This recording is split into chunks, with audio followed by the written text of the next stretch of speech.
It's time to wake up and let the weirdness begin. It's the KVJ Show to start your morning. Kevin is the host, and his skin pigment is whiter than Casper the Ghost. Virginia sounds like this. Nickname Vicious Beast, so don't get her pissed. Jason talks like a spaz, and they love to talk about Bigfoot and stats. So get ready, here we go. You're listening to 97.9 with the KVJ Show. Okay, we made it to Friday. Kind of. What's going on, y'all? What's going on? Here we are, baby. It's your birthday show. Happy birthday to you, Kev. That's right. After forgetting it 3 years ago, you guys are pretty locked in now. Well, we were shamed by KVJ Nation. They were Yes. like, what the hell? Yes. It was your 50th, but in an odd twist of fate, Kevin really loved it because he does not like celebrating his birthday. Honestly, it on was air. the best present. It was like, thank God we didn't have to slow down for all that nonsense. We would just do a show without all that kind of rigmarole. It's a modest birthday. It is. That's okay. I like modest birthdays. That's perfect for me. Modest birthdays are great. I saw Virginia got, we have some balloons back there. and- Everybody chipped in for those. Yeah, not just Virginia. And Yes. there's gifts back there. Everybody chipped in and picked them out. She got that water especially for you. I noticed there's a little thing behind that. It is the, Icelandic is the name of it, which is what we lost Do It Bitch on Tuesday. Because what was it you said? Icelandia? I said Icelandia instead of Yeah. Icelandic. So It's tricky. And that's what cost us the day and the game. And it was that close, razor-thin margins in that game. And we wound up snorting that Tabasco. Never forget. Yes. No, it's. I think it's still with me. My nasal passage is still not quite right.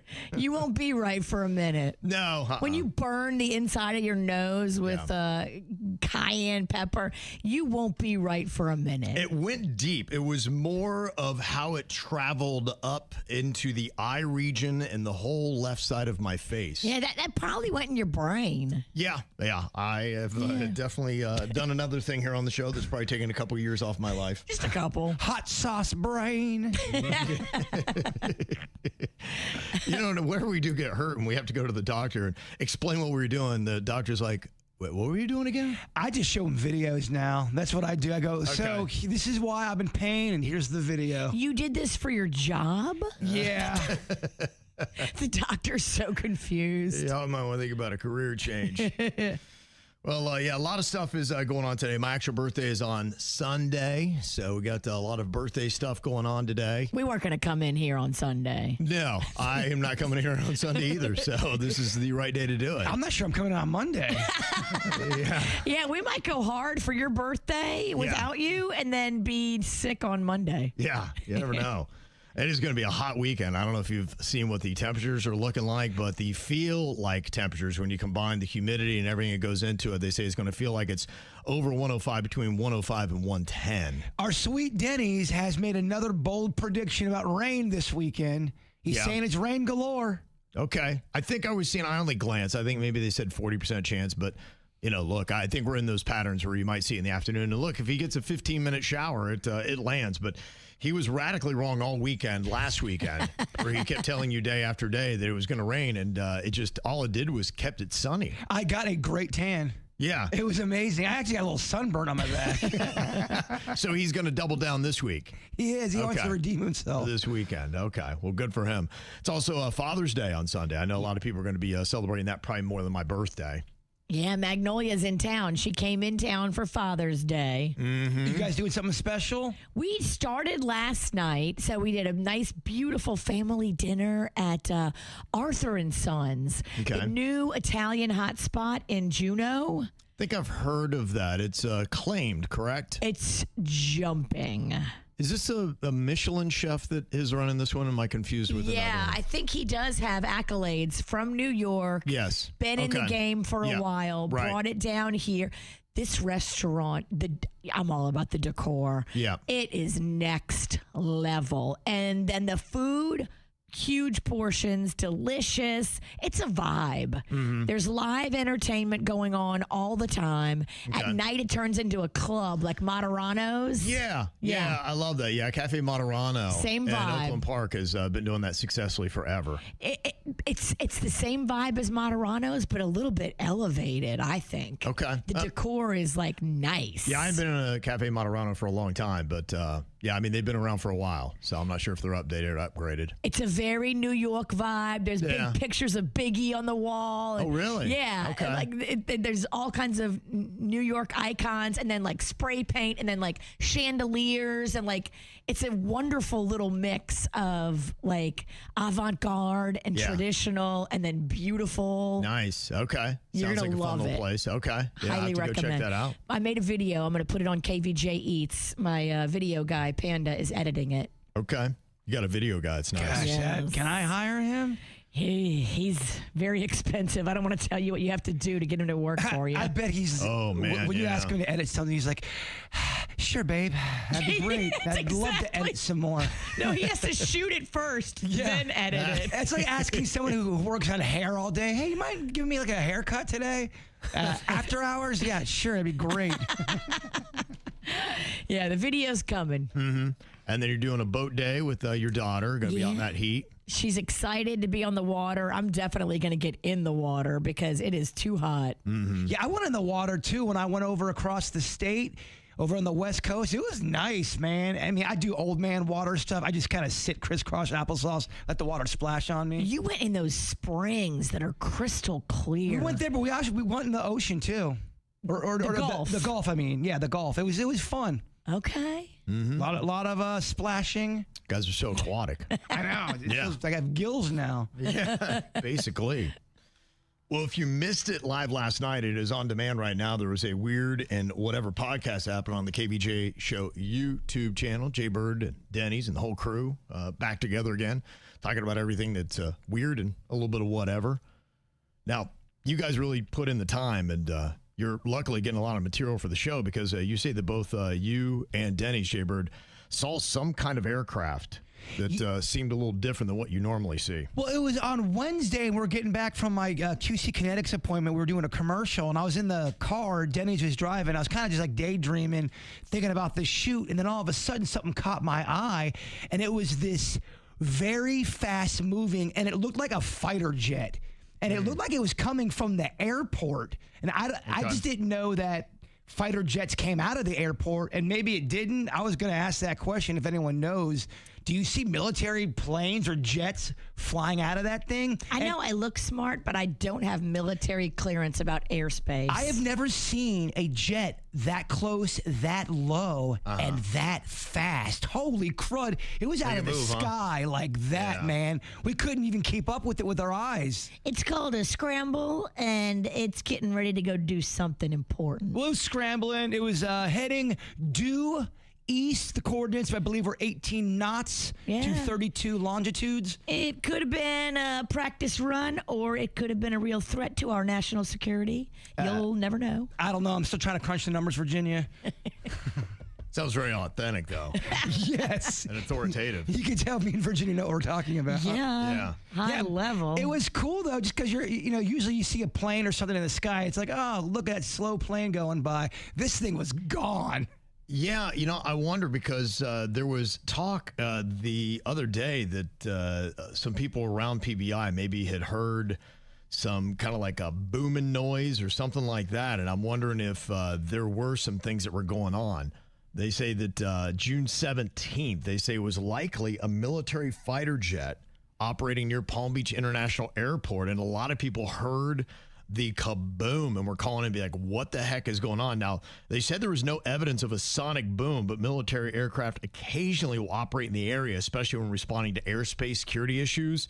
Now, I don't think the president's been even close to South Florida for a while, so I don't know that, maybe they also, if somebody's getting close, they just say Mar-a-Lago is always protected, even if the president's not there. Yeah, I wonder if they have a timestamp on that, because it had to have been around. My appointment was at 11:30. I'd say 12:45, 1 o'clock.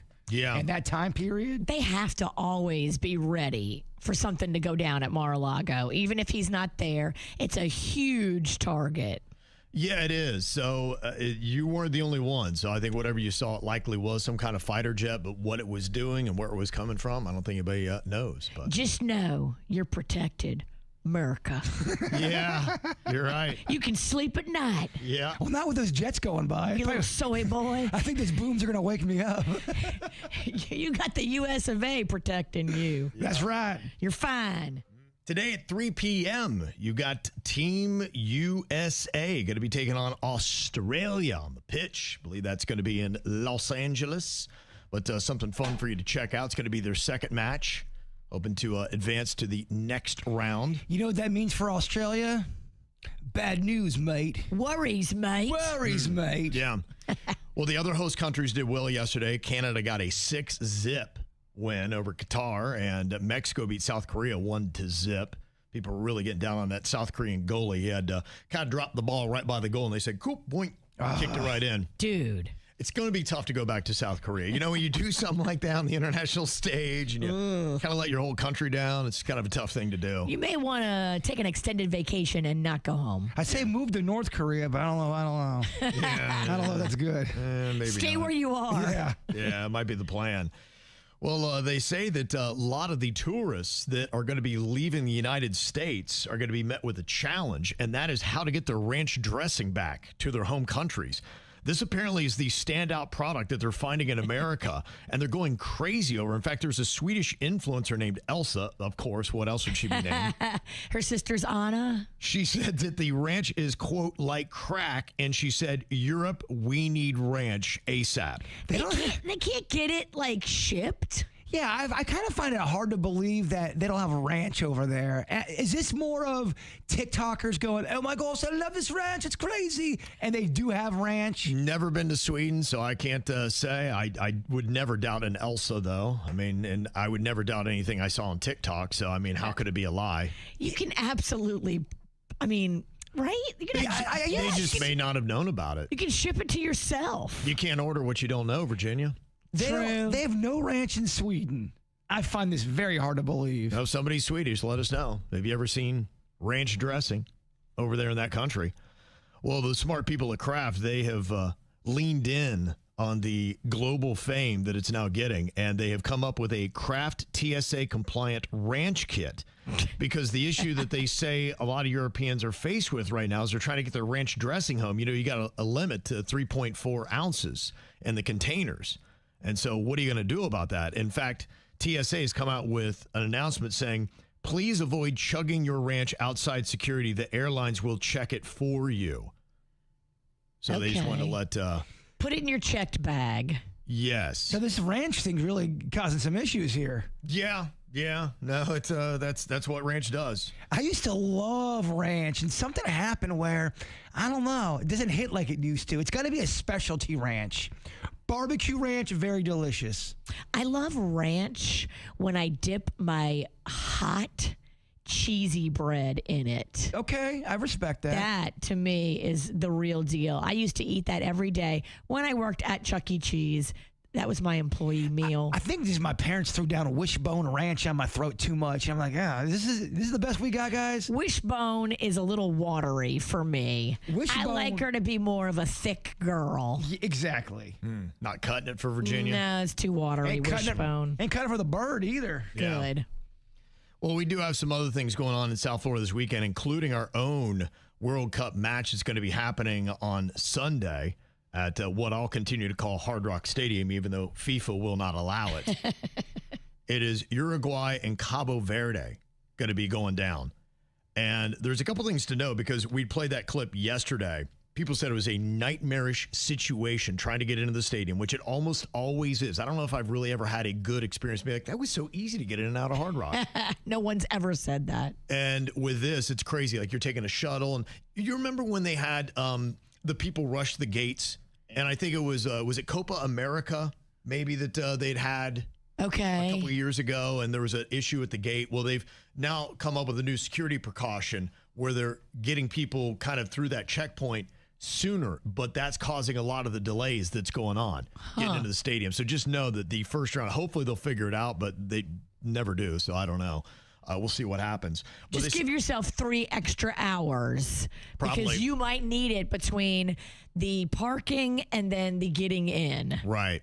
Yeah, it could be. And the other thing they say is kind of jacking things up. Somebody had a video of, we've got Waymo now here in South Florida, especially at least in Miami. Yeah. And there was a Waymo that somebody had taken to the World Cup game because like, okay, I'm not going to deal with the parking. But when they got in there, keep in mind, they got the hand signals when you get to the stadium where you have a cop that is saying, you go, you go, you go. And the Waymo's like, can't register to that. It doesn't know what the cop is. Yeah, so the Waymo car is just sitting there, and then it's gumming up all the traffic.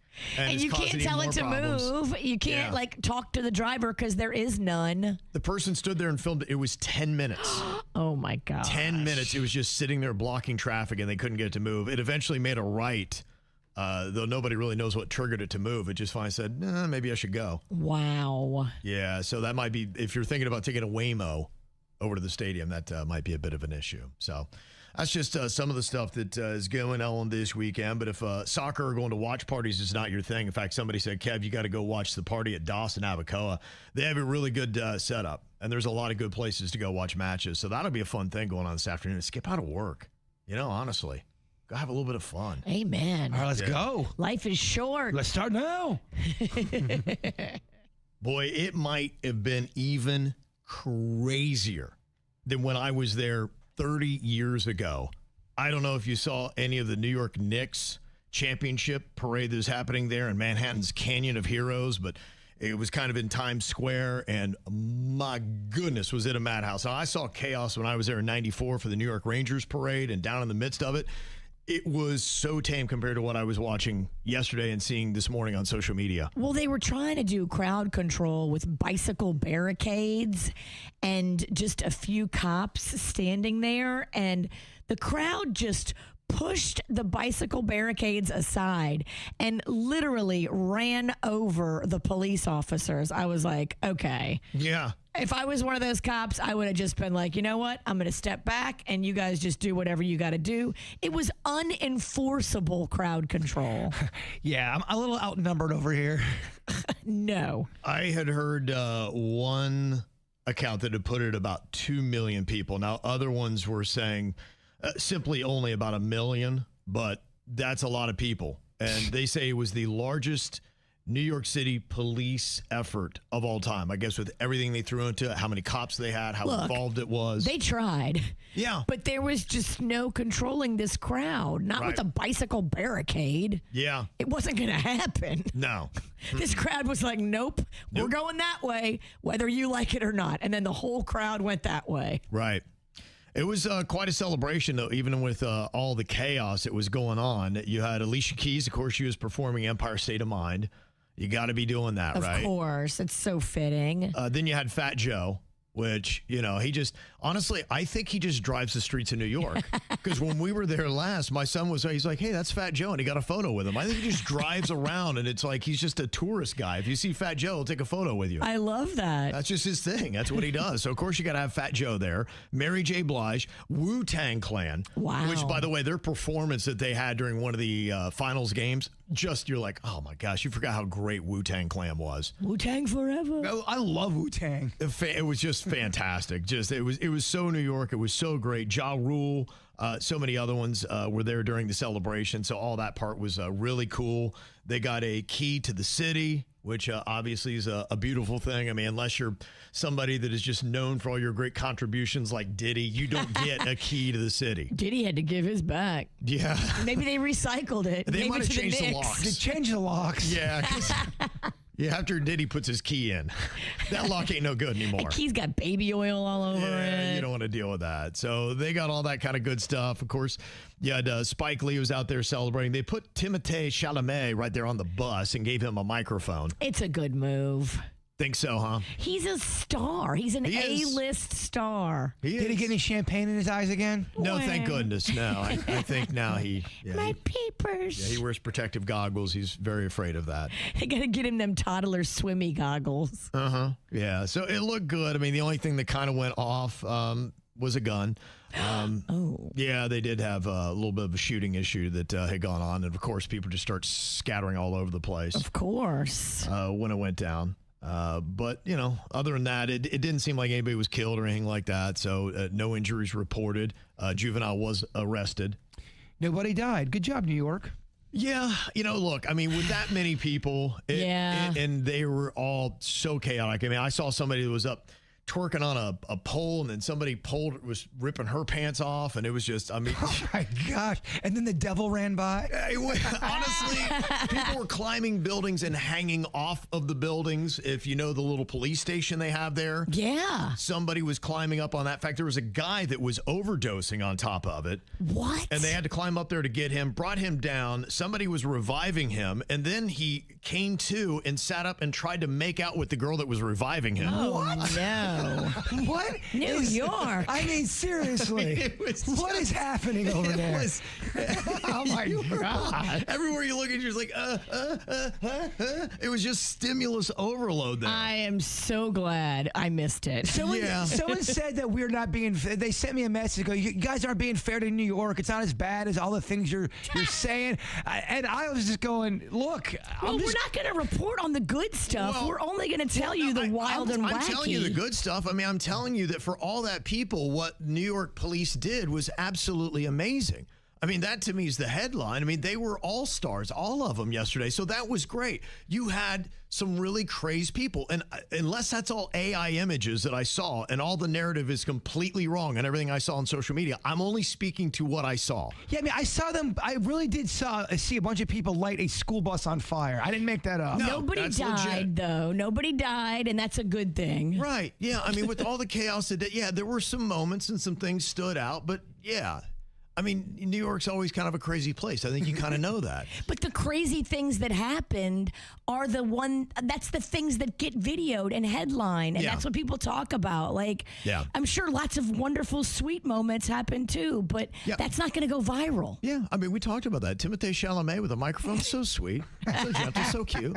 That was part of the fun. As long as there's no champagne there. Yeah, I feel like we're representing it fairly. If you've got video that contradicts anything we have, then let us know. But a New Yorker always wants to be a little mad. Just come on, New York, come on. I love it. And honestly, the headline is very positive. That look, I agree. Nobody was killed with all that chaos that was going on. They it was broke nuts. through the bicycle barricades very peacefully.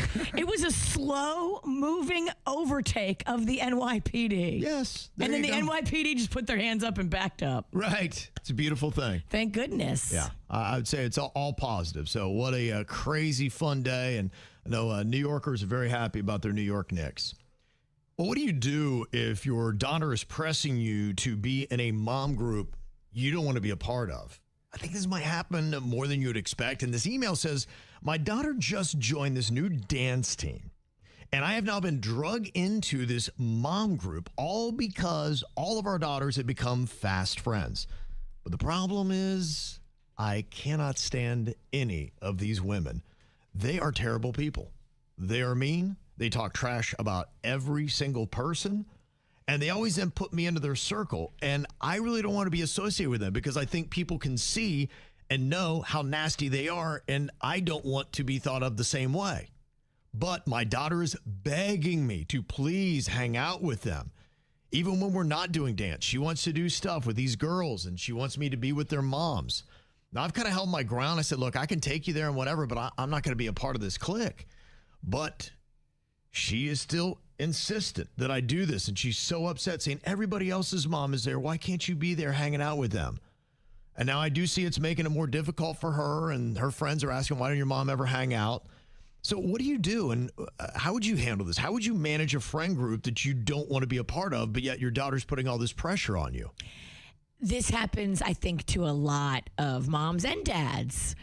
And there's a fine line between being involved and being supportive, and they cross over each other. I've had this happen so many times where you want to be involved because your kid wants to be involved. But here's the philosophy for parenting. Mm-hmm. You have a kid.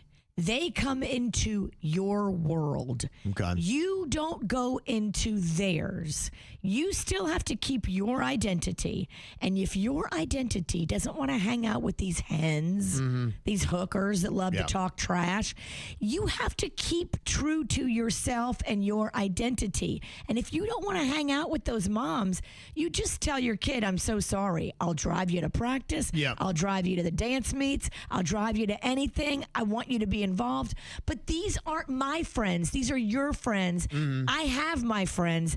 I pick my friends. I wouldn't pick these women to be in my life. Yeah, I see what you're saying, and I think it's a really actually good teachable moment for your daughter about the friends that you choose. 100%. You need to choose your friends wisely, and I choose my friends wisely. 100%. Yeah. And you give her examples of, okay, this is what they said about this person. This is how they talk about this person when they're not there. This is what they do. This is So what you would lay it all out. I would lay it like all that. out and present the case of, in my life, I don't have friends like this because I don't sit there and accept this kind of catty, unproductive, weirdo, jealous, whatever behavior.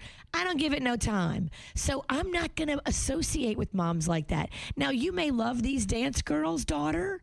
Great. Love them. Be with them. That's your friends. We don't have to share friends. Yeah. Any kind of organized sport or dance, there's always some cliques out there. And I mean, I saw it when I played baseball. I saw it when I coached baseball. Some parents just kind of get together, whether it's all women and all the mothers or just all the parents. And sometimes what happens is they get a clique and then there's a fallout within that clique. And Totally. that brings a lot of drama. And then you've got factions going on. I've heard of cheating. Oh, yeah, that's where big too.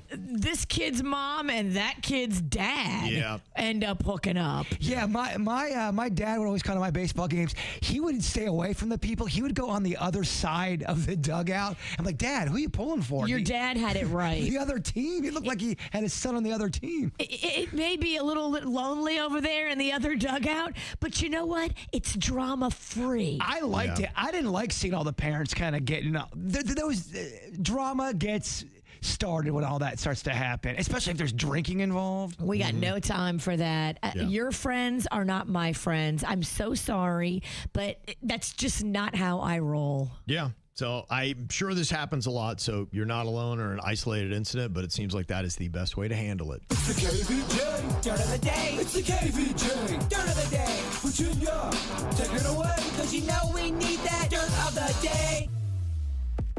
This Dirt of the Day is brought to you by my favorite closet people, closetsbydesign.com. I love that during commercial, Jbird was trying to guess which one of our celebrity friends, and he went through quite a few shady celebrity friends that the KVJ show has hung out with. And then I looked at Virginia and go, do we only have shady celebrities that we're friends with? When you realize birds of a feather flock together. So, no, you got all of them wrong. It's Carlos Mencia. Oh, that doesn't surprise me.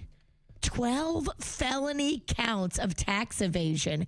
Now, prosecutors say that he failed to report more than $8.7 million in income, and that they sent him 78 notices telling him he better pay his taxes. And he was like, nah.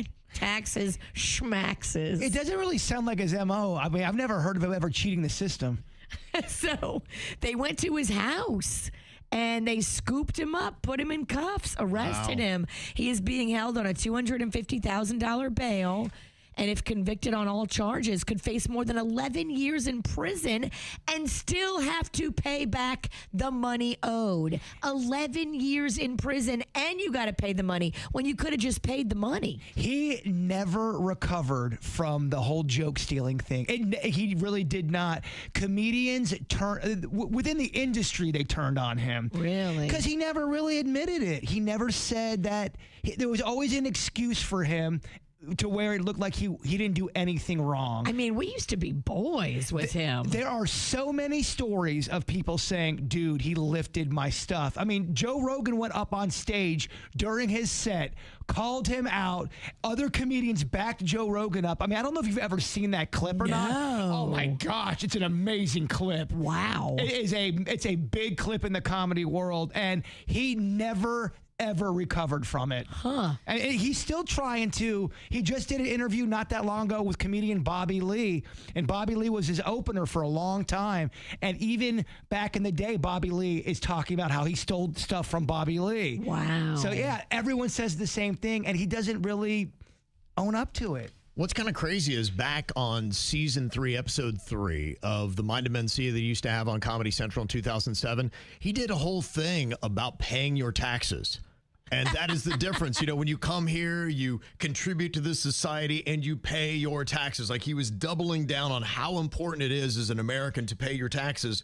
And then this comes up. Do as I say, not as I do. Yeah, I saw the clip this morning. I'm going everywhere trying to find it, and I have not been able to locate it yet, but it is out there, and I imagine you might start seeing it rotating with this story that's out. He made a lot of comedians mad when he did a document. There was a documentary all about comedy, and they interviewed him, and he is on camera saying, people say I steal stuff. Hell yeah, I steal stuff. I'll take it. I'll put a Mexican twist on it, and that's America, baby. And people were going, dude, you're admitting that you're stealing? Then he says, I was just making a joke, but it's a mess. It's a mess for That is a mess. Another mess, back in the day, if you, like me, watched you some Dukes of Hazzard and you loved that delicious John Schneider, he actually was one of those TV guys from the 70s and 80s that really did good things with his money. I think he invested a lot of his money, so he actually still has Dukes of Hazzard money, and he is in a big fight with his ex-wife. She says that he owes her $2.3 million in back spousal support, and he's like, oh, no, she's made mathematical errors, I don't owe her that. So now they are fighting it over in court, and the judge is going to have to figure out who owes who what. They had a decent toy line, and I'm wondering if he got some of that, too. I'd imagine they signed a deal. They had lunch boxes. Yeah, they did. They had toys. They had posters. I had everything Dukes of Hazzard. All that stuff is super expensive now. Really? Yes. You have anything Dukes of Hazzard? I don't have a single thing. And finally here, it's going to be a beast. You can tell because no other movies are opening up this weekend against it. Toy Story in wide release this weekend. My Rocco wants to go see it really bad because it's all about tech toys versus the old school toys. It's the tablets versus Woody and Jesse. It's a great concept. I love it. If they're not going against anybody, I'd imagine that's going to do numbers this weekend. You are right. Oh, yeah. I mean, it's how big it's going to be is going to be absolutely crazy. And it's going to be huge. And then with that Taylor Swift that you've got, attached to it. You got the Swift bump as well. Oh, my gosh. I mean, yeah, it's going to be so bumpy. Really huge. And it sounds good. The writing's good on this, too. The voice acting is great. The animation is fantastic. I almost feel like sometimes they don't give enough credit to the writing, because think about the writing on all these movies. It's great. Yeah, and that's what's different. I mean, we see the Star Wars franchise, and they have the look, and the acting's okay, I guess. They do not have the writing anymore, I should say. Yeah, the writing is not there, but I mean, the concept is great. Listen to the writing here in the trailer for Toy Story 5. Bonnie, screen time's over now. Okay. I want to talk to you, device. Please, call me Lily. Me and the toys have been working all summer to try and get Bonnie to make friends. Yeah. But then you had to ruin Got it. You're not even listening to me. I'm always listening. See? Now look here. Me and the toys have been working all summer. Now in Spanish. Con los gemelos Jordan. Al otro lado. What? Yeah, I got dibs on behind the dresser. Yeah, it's good. It's good. It's really good. And then Taylor Swift, listen to what a machine she is. She posted this video on her Instagram about what it was like the day that she wrote the song. She sees Toy Story 5 in the morning, song done that night. Wow. At 11 a.m., went to go see Toy Story 5, got so inspired, got the songwriter zoomies, went home, wrote the end credit song for Toy Story 5. We have now produced it, and I'm doing vocals. It's 6:57 p.m. In 2 hours, Bob Iger and Tom from Pixar are coming to hear it. We have not recorded it yet, and I think this is one of the most fun days of my life. How crazy is that, huh? Wow. The big guy from Disney is going to be there in 2 hours, and you haven't even recorded the song yet. Well, I mean, the heat is on, and she delivers. Yeah. If you grew up loving Disney, I don't care who you are. If you're writing a song for something you loved growing up, I would imagine that's kind of one of the best things ever. Yeah, nailed the feel, and the song's already huge, so I imagine the movie's going to follow suit. And that's what's going on in your dirt. It is time once again for the No Name Movie Game. Jbird is draped with the No Name Movie Game belt. Right now, you can tell he takes such great pride in being the champion of this activity. Working on a theme song, just couldn't get it done in time, but next time I win. Like wrestling, when you win, you get your music played, Virginia. Okay, hear that, Don't get Virginia? too big for your britches. You got 2 wins over there, Cupcake. I know, I really start to get really excited. He's saying we're getting a new song in October. It debuts in October. Can't wait for that. Luckily, you got a lot of time to master it. You're right. You don't have to work like Taylor Swift. Okay, well, let's see how it goes here. We're going to get to Jbird eventually to try to defend that title. We start off here today with Virginia's partner. It is going to be Joe from Port St. Lucie. What up, Joe? Hey, what's going on, gentlemen? How you doing? Virginia, how are you? Doing good, Joe. You ready to play? See, there's gentlemen and then there's Virginia, which is kind of like not in a classy category like myself and Jbird. I don't need to be in a category. I stand alone, bitch. She stands alone. I think if you were not rooting against Virginia before, you are now. Well, I would give a response, Kevin, but that's not what classy people do. You're right. We're gentlemen. I'm going to be rude to you on your birthday show. Well, why change? I feel out of place. All right, we got 60 seconds here on the clock in the No Name Movie Game. Virginia cannot give you any clues that include the actors, characters, or any of the words from the title of the movie. Okay. Your 60 seconds begins now.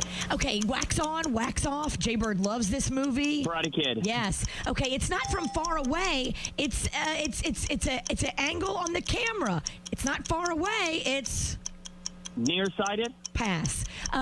These things are outside. They buzz. Up close. They make honey. B movie. You're pass. That one's hard. Okay, if 2 people swap jobs and lives, and it's a movie from the 80s, that's what?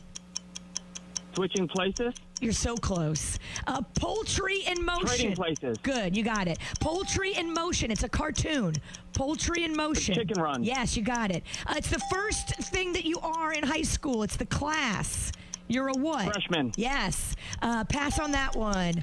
He cuts bushes with his appendages. Scissorhands. Yes. Pass on that one.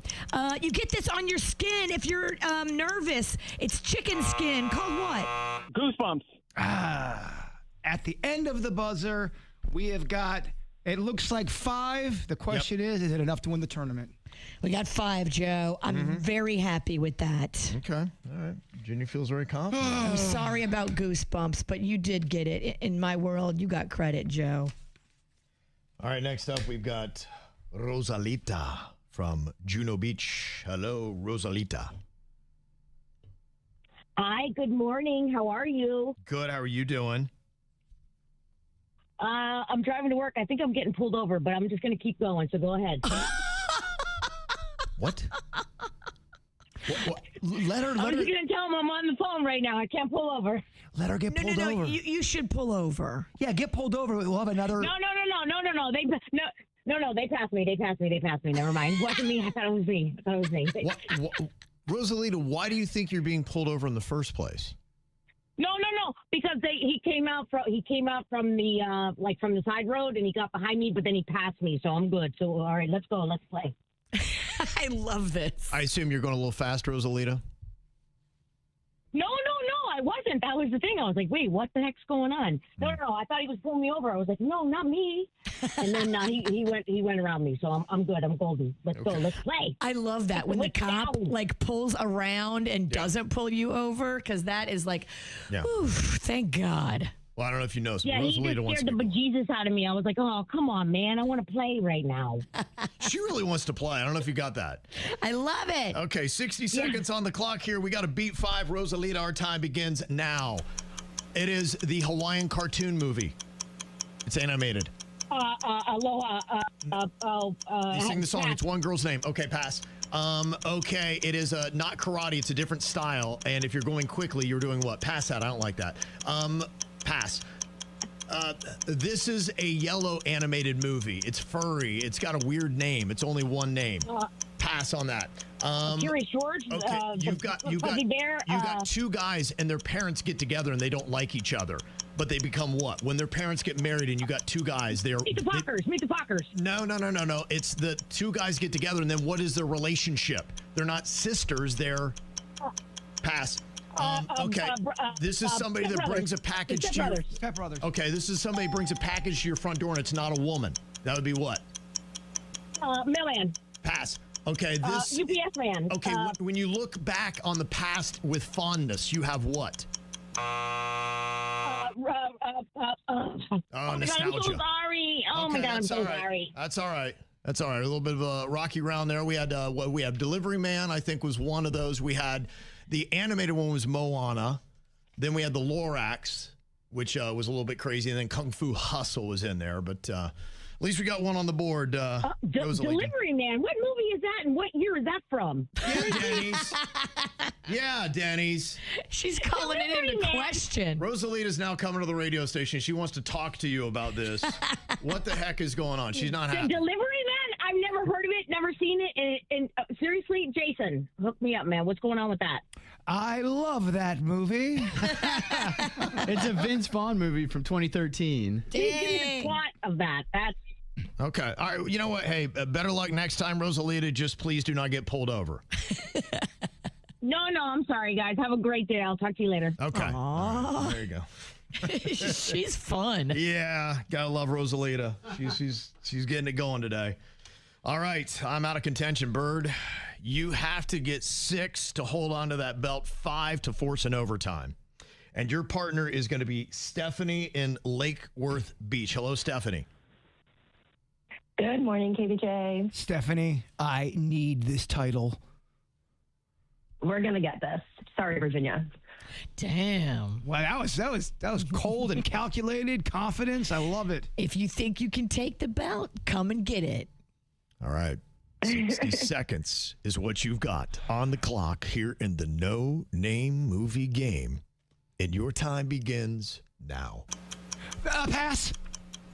This is a creepy sexual blank. They prey on people. It's a name for people who prey on women. They're known as this. They catch Predator. Yeah, you got it. It's a big city in California. It's ritzy, and think about karate people that dressed in all black. Yeah. Beverly Hills Ninja. Yes! This is a movie. Think about Lucifer. Think about that type of, it's a fashion movie. Devil Wears Prada. You got it. This is where all the kids, they fight each other to win. They fight to the death. They fight to the death. It's a game. Pass. I know and I can't think of it. Pass. He's on a boat in the ocean. He's lost. A big old whale comes up. 3.14. Pass. Hi. Yeah, I know. When you have 3 big hurricanes coming together, it's called what? No. Sorry. It's okay. No, please. False confidence. Sorry, Jbird. It's okay. No, that's my whole life. Got a 3. Yeah. Virginia gets the belt back. You want to put it on me, Big Daddy?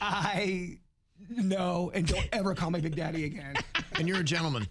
I am a gentleman. Get it yourself. Yeah. She's gone.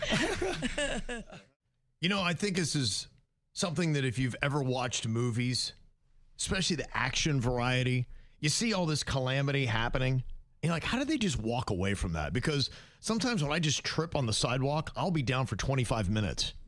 And yet these people in these movies, they go through all kinds of heck and then they just bounce right back up and keep on going. You're like, how is that even possible? I would be dead 30 seconds into most combat that happens in a movie. Now, it's not really a level of toughness. It's just kind of the unrealistic nature of some of the movies that are on. And they showed some scenes to a bunch of medical professionals and they said, okay, analyze this and tell us what really would be happening. Like, for instance, let's just go with a standard car crash. You see horrific ones happening in these movies. And they said, even a 30-mile-per-hour car crash can be fatal. Damn. As I said, for a lot of these people, especially the ones where you're flipping this many times and this and that, blah, blah, blah, you're probably not going to get up and walk away from that one. Yeah, you flip it, you ramp something, it lands, it's kind of on fire, then you get out of the car and you start shooting people. And they usually go down that way in real life. Yeah. And people are always getting hit in the head, like violently, like the kind of stuff that just knocks you out cold. And they say, yeah, it doesn't work that way. If you get hit hard enough in the head where you're going to be unconscious, you likely have a traumatic brain injury. Oh, my. Even in the movies Rocky, all the Rockies, a lot of those fights, they would have stopped it so many times because the guy's a bloody pulp. They should have just called it CTE. Yeah. I mean, the referee would probably go to jail. Whenever you see somebody punching through a car window or glass or something like that, Jbird knows from experience what happens when you do something like that, Bird. You have to have microscopic surgery immediately. Your hand goes paralyzed. Ooh. Right. Yeah, and then you may not have feeling in your whole hand for the rest of your life. But yeah, they keep going in the movies. And I didn't realize how crazy it was jumping into freezing water. You'll see that often. Somebody will go in there and pull somebody out, no problem. But they say upon impact, the freezing water actually activates your gasp reflex, and it causes rapid hyperventilation. Most victims drown in the first 60 seconds due to this initial panic. Wow. They say if you survive the initial heart spike, your body will start to cut off blood flow from the limbs to protect vital organs. Then you're going to lose the ability to save yourself. That's the reality of jumping into some of that freezing cold water. Dang. And really, I think the lesson is just because you've seen it done in a movie doesn't mean that you're going to be able to recreate that in real life and have the same results. That was a big reason why people started to get mad at Star Wars, because you had scenes where someone would get a lightsaber put right through their heart, basically, and they wouldn't die. And then the next episode, they were up and at them and fighting everybody. And they're going, wait a minute. Yeah. You would die. You're dead. Yeah. Well, that's the reality of a lot of these. One thing you often see is that people always getting shot in the shoulder, and they're always fine. You're like, oh, I just hope it's a shot in the shoulder because no one ever dies from that. But they say what would happen is you would be shattering multiple bones in there, possibly your collarbone, and certainly you wouldn't be able to use your arm at all. So the people that kind of get shot and then they're still kind of having a little bit of mobility, they said that's not realistic. And then the other one, too, that you always see is the people that get thrown by an explosion. Kaboom, and they go flying in the air, and then they land, and for a second they're kind of stunned, and they get up, and now they got all that fake smudgy dirt on them from it. Just so happened to land on a grassy patch. I believed it because I remember there was a time in my life where I cooked Olive Garden breadsticks, and I kept them in the bag that has the aluminum in it. The bag that says "Do not microwave this bag." Look, I was hungry. I didn't know the rules. In big font. I put it in the microwave. When he's hungry, he loses the ability to read. Well, it's a terrible thing. It started to spark and catch. I saw a fire, and I thought my house was going to blow, or my place was going to blow up. I run out of the house. You didn't stop the microwave? And I jump into the lawn. Yeah. And I'm just waiting, and I go, maybe I just go check on the. I would have loved to see the drama of that moment. You're not in Die Hard. Dog, I was younger, okay? It might 3 weeks ago. It might have been pre-internet. I don't know. But I did dive in my front yard thinking the place was going to explode. That is hilarious. The thing to know when you see this in all kinds of action movies, when they get thrown by an explosion, some of these doctors that were watching some of these scenes, they say, the concussive wave that happens from that explosion would actually rupture your internal organs if you were that close. Oh, my gosh. Good luck getting up from that. They say, plus, you would have extensive burns from the explosion, which they never really see. All it is those dark, smudgy marks. And they said, you'd have skin issues, probably skin would be falling off. There'd be all kinds of issues to be happening. Ruptured organs and skin falling off. That's what got my attention. That would be, what a horrific feeling. Like, I think my spleen just exploded. Damn. Yeah. Do you recover from that or do you instantly die? It depends upon what organ, I think, and how bad I think it takes is. a minute. I don't think you instantly die. I think it takes a minute for like organ failure. It's grueling. And as your skin's falling off, you're like, oh no, I think my liver busted. But I saw in a movie and they got up fine and they went to a birthday party. Tell Kevin I said, happy birthday. No more birthdays for you. I guess it's all over. Yeah, just so you know, before you try to be like a real life action hero, it doesn't really play out that way. All right, we got to find out, is this normal or nope? Now, I think we all probably have our own little cheapskate moves that we do, whether you are collecting a bountiful amount of napkins from your favorite fast food restaurant and putting them all in your glove compartment, or doing what this individual's doing. They go and get a little bit of barbecue, some amazing Jamaican jerk rub, apparently. And you know how sometimes with the seasoning, they have that little plastic cup that they'll send home with you for a little bit of extra. So they always ask for an extra cup every time they go to this restaurant. And then they got a container at their house and they dump that in. And then they've got their own big old canister starting to grow of that favorite Jamaican jerk rub that they got. So when they do barbecues, people are like, oh my gosh, this is the best jerk rub ever. That's super smart. That stuff doesn't expire? I don't know. The seasoning was going to last a little bit longer. Okay. Oh, it's a dry seasoning. Yes, yeah, that lasts. Oh, okay. Yeah. I think that's It will smart. expire eventually. That's what I do with Taco Bell sauce. I'll get my own little stash going because then all of a sudden it's like Friday night. I'm like, dang it, man, I could really use some mild sauce right now. Oh, secret drawer of it, sauces. That's Kevin's rap name, Mild Sauce. Yeah. Honestly, that's not a bad rap name. It's not. Do you know anybody else that does anything like this? Are you stockpiling stuff?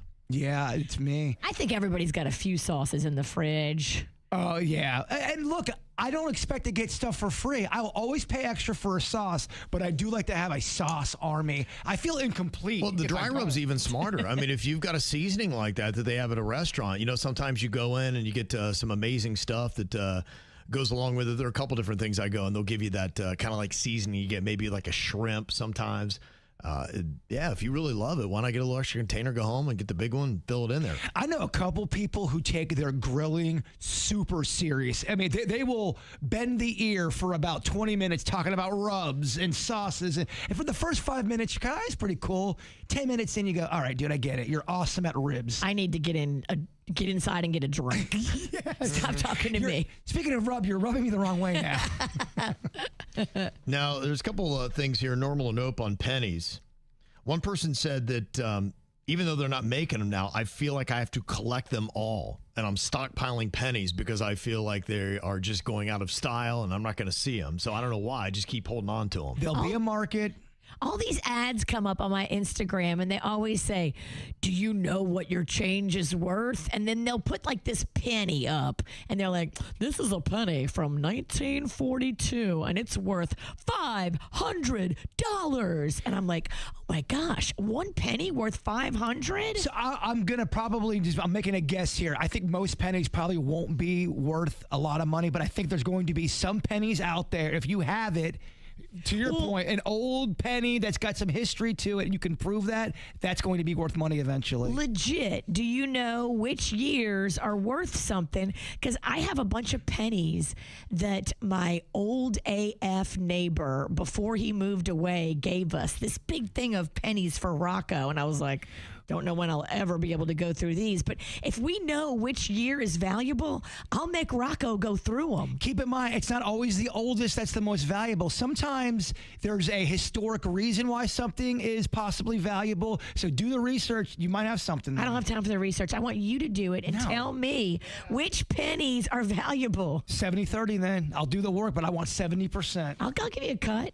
70% I want. 70? No, you get 30. I get 70. If I run, I want the fun. I own the pennies. Well, then do it yourself. You know, the early voting right now, a lot of people are actually apparently hoarding some of these pennies. Now, to me, I think you probably have to keep them for 100 years, you know, before you're actually going to get any real value. And who's going to pay you for your pennies? People will. All it takes, you'll hand them down to your kids, and that'll be great, and they'll have a little bit of value, and then your kids will try to hand it down to their kids, and they'll be like, I don't want this crap. Your kids will try to use it at the corner store where they no longer are accepting pennies, and then they'll throw them in the trash. When it comes to all that stuff, somebody's got to make it trendy. It's got to catch fire, but it's very possible pennies could be worth a lot of money. Yeah, just in time. And another person said, If I find a penny on tails, I flip it over so the next person has good luck. Oh, that's nice. What is there a saying about if it's... Yeah, heads, you're dead. Tails, No. I think heads is good luck. Well, that's not a good thing. Well. You're going around killing people. I thought, no, tails never fails. Heads, you deads. I think that's Something on like a that. coin flip. Yeah, I think it's find a penny, pick it up. If it's like heads up, you'll have good luck or something like that. Ours was find a penny, pick it up all damn day. You'll have good luck. They didn't curse in it. That's how the Penningtons did it. I'm just saying. The Penningtons are so rogue. You only know what I think we've established your family did things crooked. No, we did crooked. Sideways. That's better. Out the box. And the old rhyme went, find a penny, pick it up, all day long, you'll have good luck. No swear words in it. We put a little flair on there.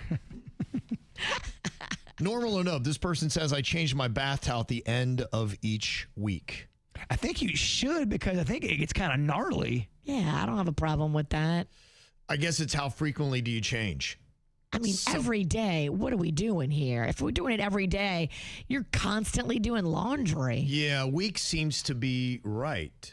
Does it not? I mean, 3 days to a week. I mean, I'm not like judging you. Now, if you go a month, that's a little gamey. Yeah, if your towel is slightly stiff, you're going to have an issue with that. Or the smell. Like if you can smell your bath towel.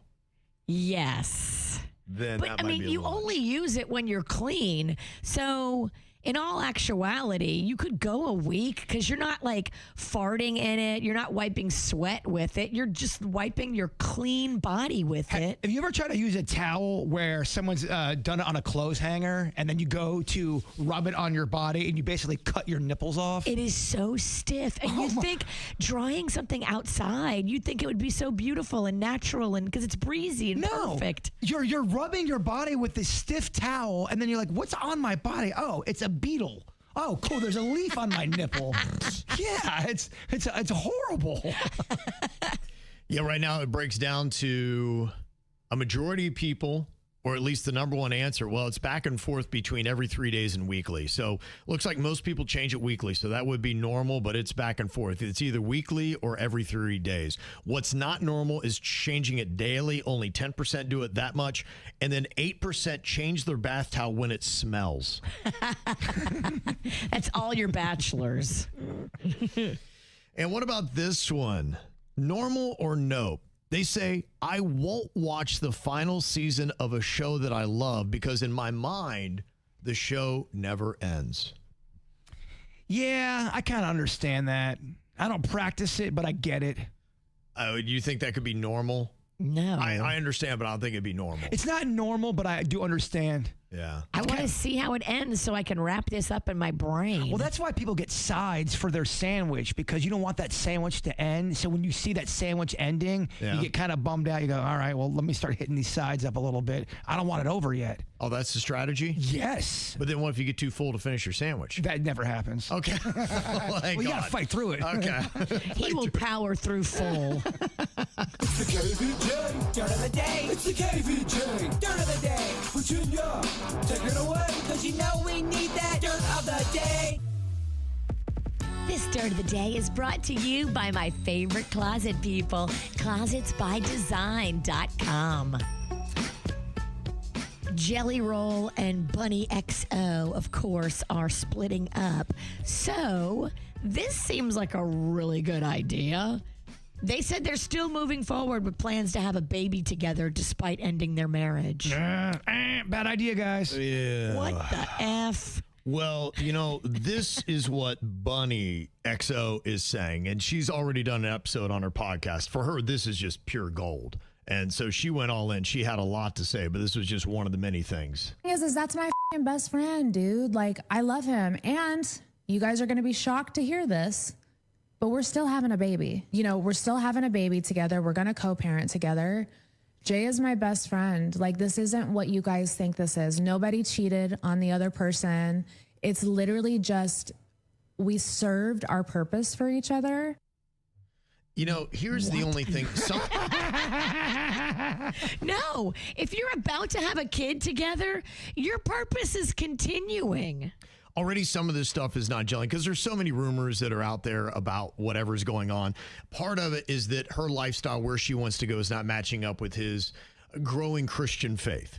She wants to be a hoe, and he said, oh, no. That's only one of the rumors. But look, if you have problems where you're not seeing your lifestyles matching up, the last thing you do is have a child together where you're going to want to raise it with your Christian beliefs, and she's going to go down her own path. Like, that just doesn't jive. So that either he's just not smart, or that can't be one of the reasons why they're splitting up. I personally think there was a lot of partying going on, and partying that the public doesn't know about. I think it caught up to both of them, and I think they had an implosion. That's just my opinion. And then the Jelly Roll's going down the pure way. She's going down the other way. I guarantee you there's a lot of partying and stuff that's going on behind the scenes, and it turned into crap. Here's what Bunny XO is saying kind of led to the split.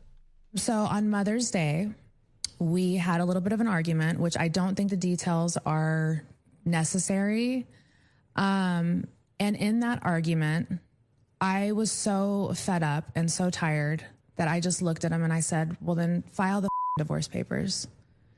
And in our relationship, that is the one cardinal thing that you don't say, even though my husband has said it numerous times because he's the runner. But when I say it, it really holds weight because I'm not the type of person who says what I don't mean. And I ended up leaving. I packed a bag and I left. There's a couple other things that happened that, I mean, if I ever do write a book, I'll talk about it, but I just don't think it's imperative to the situation right now. If I ever write a book, you're going to write a book. If I ever write a book, she's already working on this. She's already taking notes for the book. When I write a book, I will talk about it. Yes. So I packed a bag and I left, and I didn't talk to my husband for, weeks after that. And during that, he was so mad and we were so emotional that he ended up doing exactly what I told him to do and filing the divorce papers. Uh-huh. I mean, sometimes you can get into a fight with somebody, say things you don't mean, and you can recover. It's deeper than that one fight. Nobody gets divorced over that one fight because they said that. There's other stuff going on. Now, Jelly Roll was on stage, and he did speak to it as well and let you know that this is basically the only time he ever will. So get out your cameras and record now. And I'm sure it's not performative at all. While we're talking about liars, the internet is a liar, too. It's the only time and the only city I'm going to speak about this, so break your camera phones out now. Me and my wife are best friends. We will always be best friends. We just got off the phone earlier today. Nobody cheated on nobody. She just did a whole podcast about it. You can go watch it. Every word of it is the truth. That will be my best friend forever. This is the only time I will ever speak about it. Bunny, I love you, baby. Thank you for those 10 years. They were incredible. Thank you for the next 10 years of friendship and 20 beyond that. With that being said, cheers, everybody. Thanks for coming out tonight. Okay, so he's saying every word of her podcast is the truth. So they are going to be having a baby together. And it was because of that fight that they split up and just couldn't get back together. And she also said something else about Jelly Roll that I guess is true, and that he's looking to start dating already. My husband is ready to date. He's rearing and ready to go. He's all hopped up on testosterone, let me tell you. And he's ready to go. So he's even started dating, which is great. I love that. What the hell is going on? His DMs are open. Go to freaking his Instagram, JellyRoll615, if you don't know, and go send that a DM. Like, you guys, don't be scared. Everybody go hit him up. Shoot your shot. Shoot your Make shot. it good. Shoot your shot. I will be the ex-wife, okay? And we'll have a great time. It doesn't sound like she's taking it poorly. What is going on? We all have become 10% dumber after listening to these clips. Just 10? I mean, I was given the role the benefit of the doubt. I mean, good for them. I'm over it. Let's just keep it moving. This is how you rub people the wrong way. You start getting you get the fringe fans to start getting annoyed with you. They are insane. Die Hard's gonna still love you, but your fringe fans are going, all right, can you just please play the songs?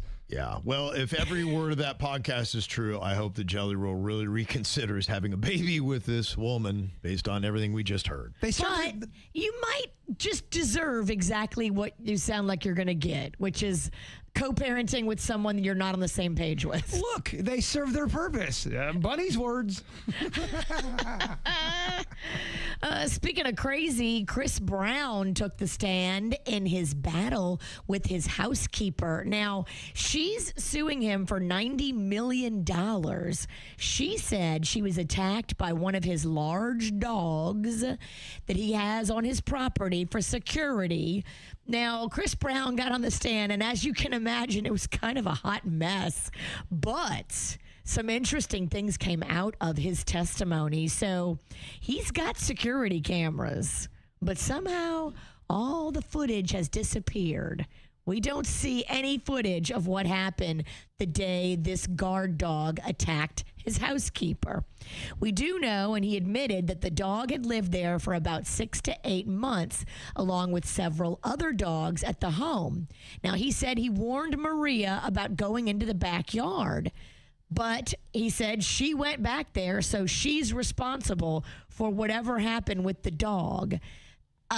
The dog attacked her so viciously, and instead of calling 911, Chris Brown called his manager.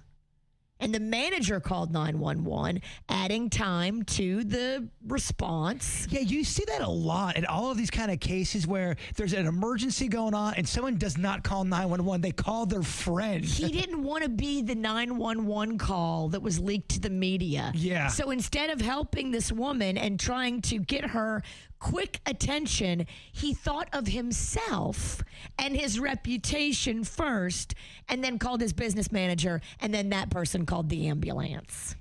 I mean, the level of selfishness examined right there. Like, wow, that tells me everything I need to know about this human. If you see an emergency right away, you got to make sure you call the ambulance.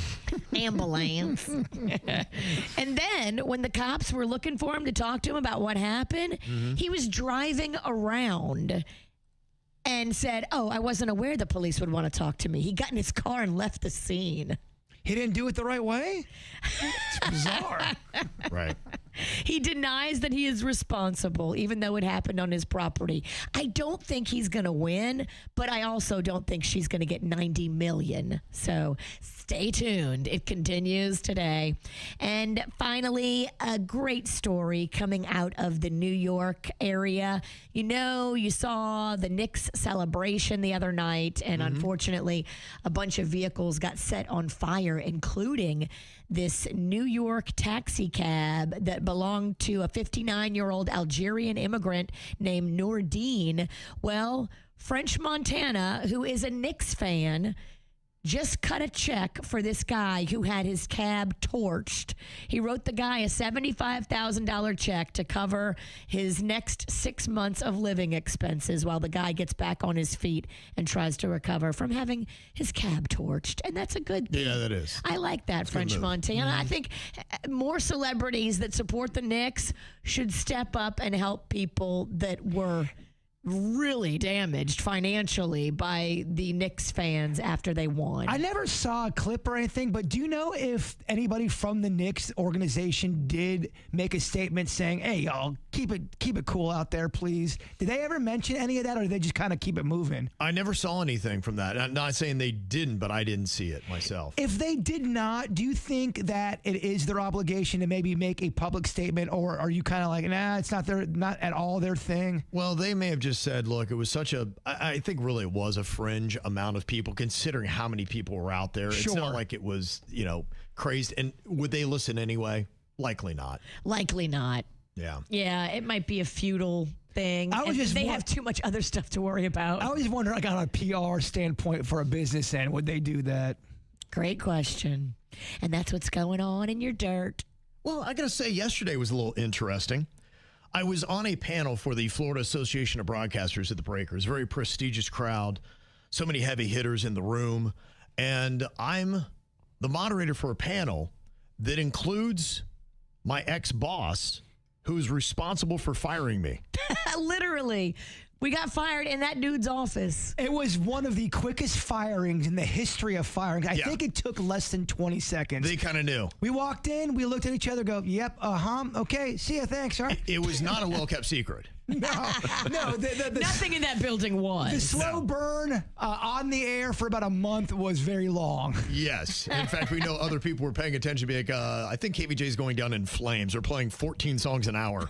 Me and Virginia weren't even allowed to talk for the last 2 or 3 weeks. It was really hard. We'd go into work and just look at each other. Like, what are we doing? So I will say that this guy, he's a really good dude. He really is. And he's a friend. He's and a Louisiana boy. Yeah, he's a good guy. We've had beers, and I had a lot of good things, and he was torn with it, hated to do it, but this is just business.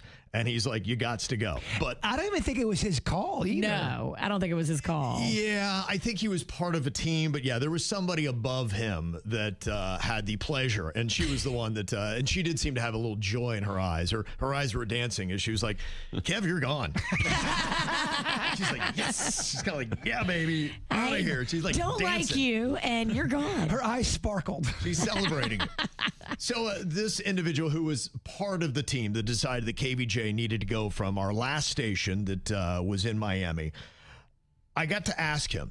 I said, so, we're talking about things, and it was brought up that we had just, signed this contract extension and how well we were doing and all these kind of things were going on. And he was talking about what a big fan he is of the show. And I said, not that big.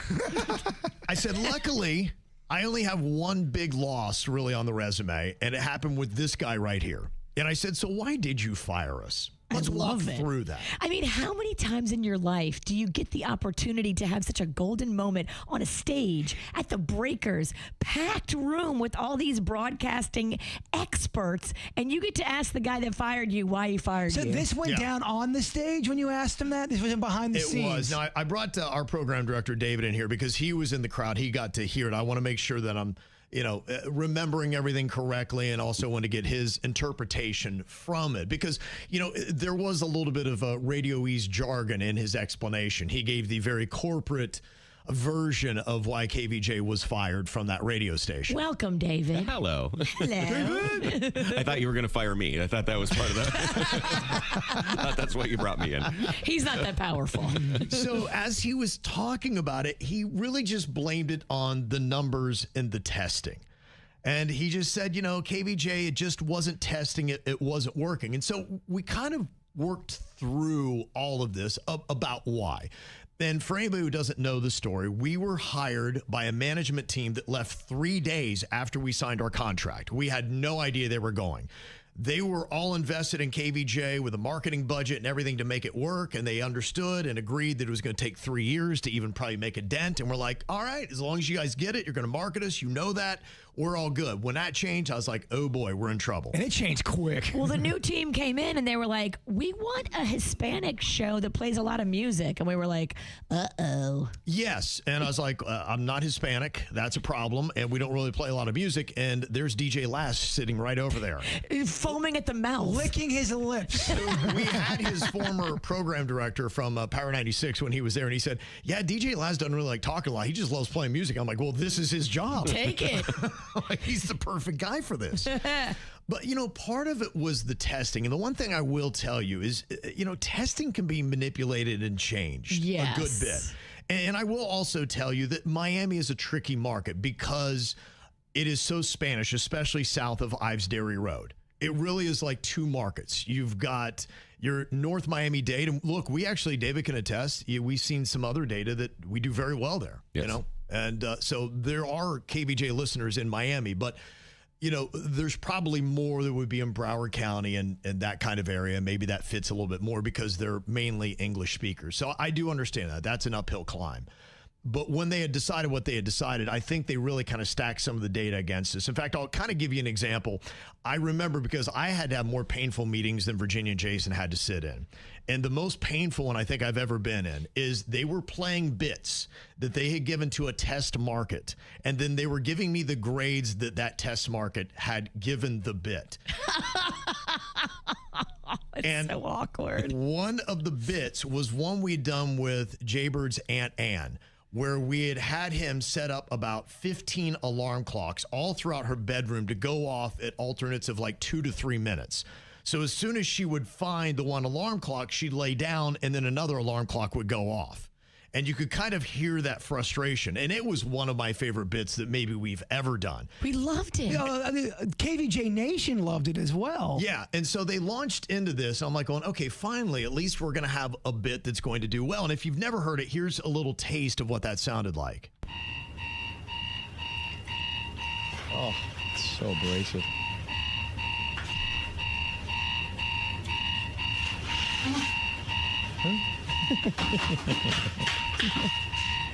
Come on. What the hell is this? Who put this here? Who put this here?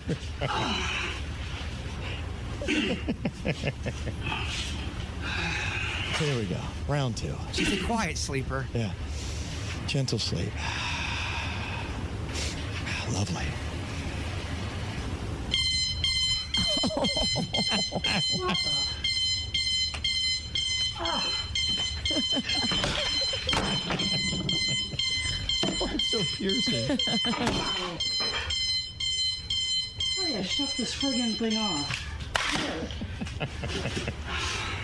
It's horrible. Here we go. Round 3.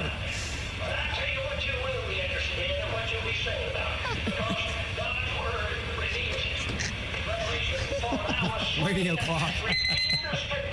What is going? Come on. This is not funny.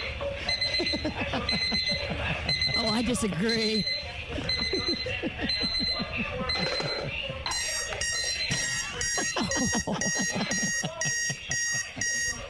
This isn't funny. This is not funny at all. I'm trying to sleep here. Peter, where are you?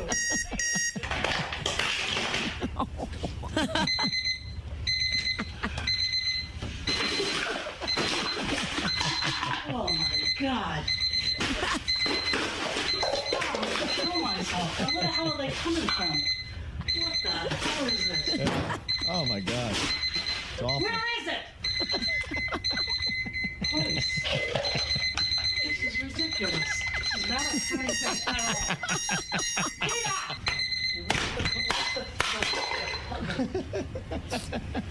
all. How many are you me? It's got to be like 12. Oh!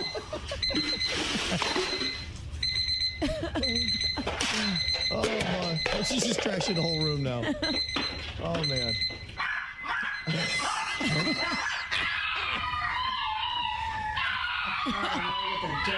So that was the alarm clock bit that we'd done with Jbird's Ann. And they played that, the whole thing. And I'm sitting there as they are just straight-faced looking at me. I'm like, this is not going well.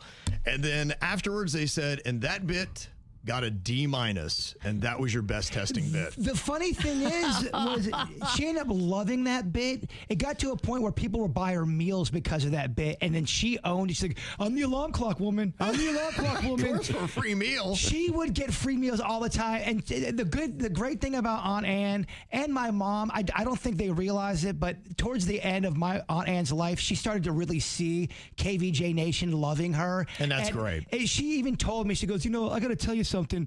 No one ever liked me like this before. And I feel really blessed. She really did. Towards the end, she really said that she loved being a part of all of that. She was a star. She was. And so was your mother. So was my mom. They were both so understated funny. And my mom had the same kind of feeling too.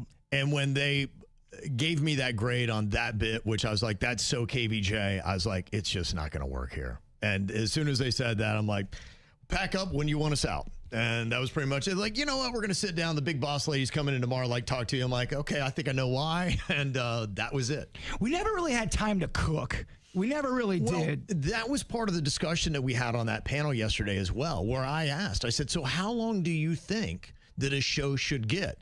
And that's why I wanted David in here. What I understand from what Rob had said, he's like, well, you got to look at the numbers and see where they're going. But, you know, this is a corporate world and you got to move pretty quick. And I could tell that he did not agree with giving a show that long to really get going. And honestly, to cut through, especially now, you need a very long time before you see that. Did you kind of take that the same way, David?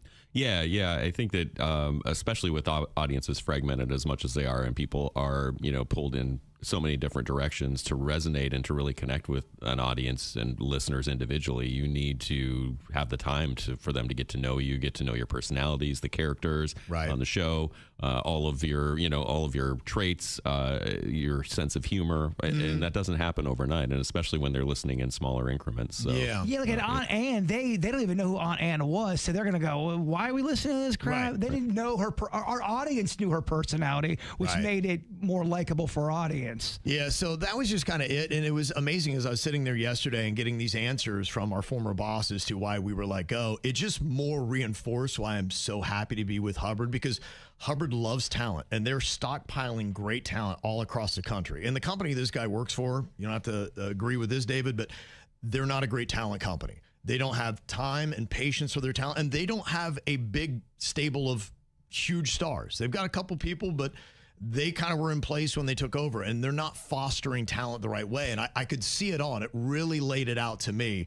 And it let me know what a blessing it was that they did let go of us. And I'm so happy, because I don't think they ever would have got what it takes to build a show like KVJ and continue to make it happen. And he recognized, like, I'm a fan of your show, love what's going on, but they just don't want to do the sacrifices and the pain to build up that show. And so it's probably the best thing that ever happened to KVJ was the day that they said, get out of here. I always kind of felt like their version of the talent, the number one thing that was most important was the music, and everything else was way down the. That was and David, what really is the big star? What's the differential today when it comes to radio? Is it music or is it talent? Well, unfortunately, it's shareholder value, right? That's most companies that are owned by big corporations or owned by private equity are bottom line, and so they don't have the time to develop shows like we had in the past. And look, everybody has the same music. What you don't have is the talent, and that really is it. If you want to build, to me, a solid radio station, that's why WRMF,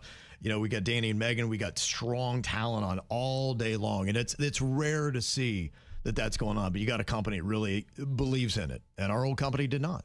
And so... And they've been through quite a few morning shows since we left at that station, at that time slot. Right. And now they've got a white girl. Okay. Which is what we were. And we were told that, we weren't Hispanic enough. We had to hit the road. Yeah. But honestly, what a blessing. But it was kind of interesting to be able to be on a panel and ask your old boss, so why did you fire us? That is a weird and awesome. He gave us an honest answer. I'm not going to lie, man. When we got fired, there was coziness in my soul. I go, finally, let's get the hell out of here. It was a good thing. It had nothing to do with the town, the people. Yeah. I just didn't like it. Just wasn't my kind of dance down there. And it was hard. I think David took the photos that I wound up posting on our Instagram. Somebody said, Kevin looks pissed. I don't know what I was, but I was definitely listening intently. Be like, I don't agree with what you're saying on building a morning show here. How did you receive it in the audience? I thought he did well, but I definitely you only made him squirm maybe once. He handled it pretty well. He handled your questions, and you were very diplomatic about it. He handled them well. But when they told us that we needed to be Hispanic, he goes, "Oh, I didn't say that. That was somebody else." That was said. That was absolutely like, that was someone else. Said. That wasn't me. He was nervous a few times, which was good, and I wanted him to squirm a bit, and he did. And we got what we needed out of it. What was the room like? Was the room like on the edge of their seat? Because I would have been like, get me the popcorn. This is some good stuff. Yeah, I think somebody said that they needed to do a panel like this next year, where it was confronting your old employers. I love it. Next time, if you're in that position, I know you don't smoke, but bring out a cigarette and just light it on stage. It kind of makes you look, I don't know, where's this guy going with all this? Okay. Yes, pick up a smoking habit. Just for that. Yes. Even better, just pick it up and don't light it. Pick it up, light it, and blow it in his face. Oh, okay. It's a power move. Yeah, it is. It is a power move. Ow! There's a lot of dumbass criminals to talk about, baby. It's the whacked out news. People breaking the law. Ha-ha, fighting in the nude. Drunk people pooping in the street. Ha-ha, it's the whacked out news. So many people on meth. Ow! Well, we got our usual dose of insanity. It's happening right here in South Florida. Probably our all-star today is 23-year-old Jeffrey Vasquez, who left the Monroe County Jail after posting bail.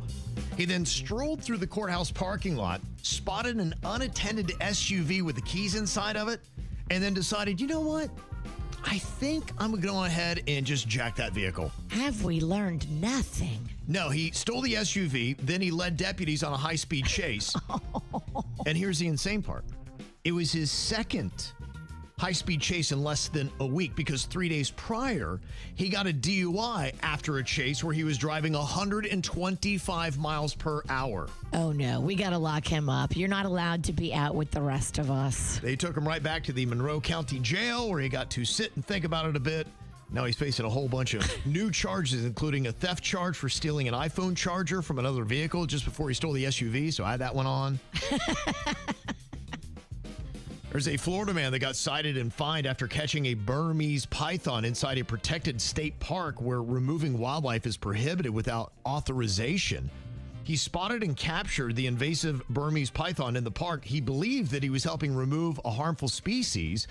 Although Florida encourages the removal of the Burmese pythons in many areas, state parks and certain protected lands have specific rules that prohibit taking wildlife without permission. Do you have to have a permit to go hunt those things, or can anybody do it? Yeah, I think, in fact, they've got the seasons coming up like second week of July. You know how they do that initiative? Yes. And, you have licenses, you go out there and they do rewards and cash payouts and all that stuff. So I think there is a criteria to it. But yeah, I didn't know that you could get in trouble with this. He got a citation and a fine for violating park regulations, and he expressed his frustration, arguing that Burmese pythons are a destructive invasive species that Florida actively encourages people to remove in other locations. But the wildlife authority said the issue was where the snake was captured, not the fact that it was a python. Oh. Yeah, so I guess it just depends upon where you are. Just kind of a heads up if you love going out just snagging snakes. So if he's in a park, he's protected? It's where you take it from. And no, he took it from a park, and he wasn't protected in this park. So you got to know what the standing rules are. Can you remove wildlife from that park? The snake was protected. The snake, oh yeah, the That's snake what I was mean. protected, yeah. Yeah, the snake in a sense was protected. You just couldn't remove it. Huh. Yeah, maybe they want people that are licensed and whatever. I don't understand why that is. We should just say, hey, Yeah. any kind soul that wants to wrestle a python, Florida appreciates you. Go about your business. Yeah, right, exactly. Why are we stopping guys like this? Well, Florida's got a lot of wily animals, and sometimes you don't always expect what animal it's going to be, with alligators and crocodiles and Burmese pythons. Shower roaches? Yes, that attacked Denny's yesterday. Thank you for telling your story, Denny's. I hope you're okay. Very brave. Now, apparently, Polk County has got a rabid stray cat that's going around attacking people, and so far it's gotten 5 people and a puppy.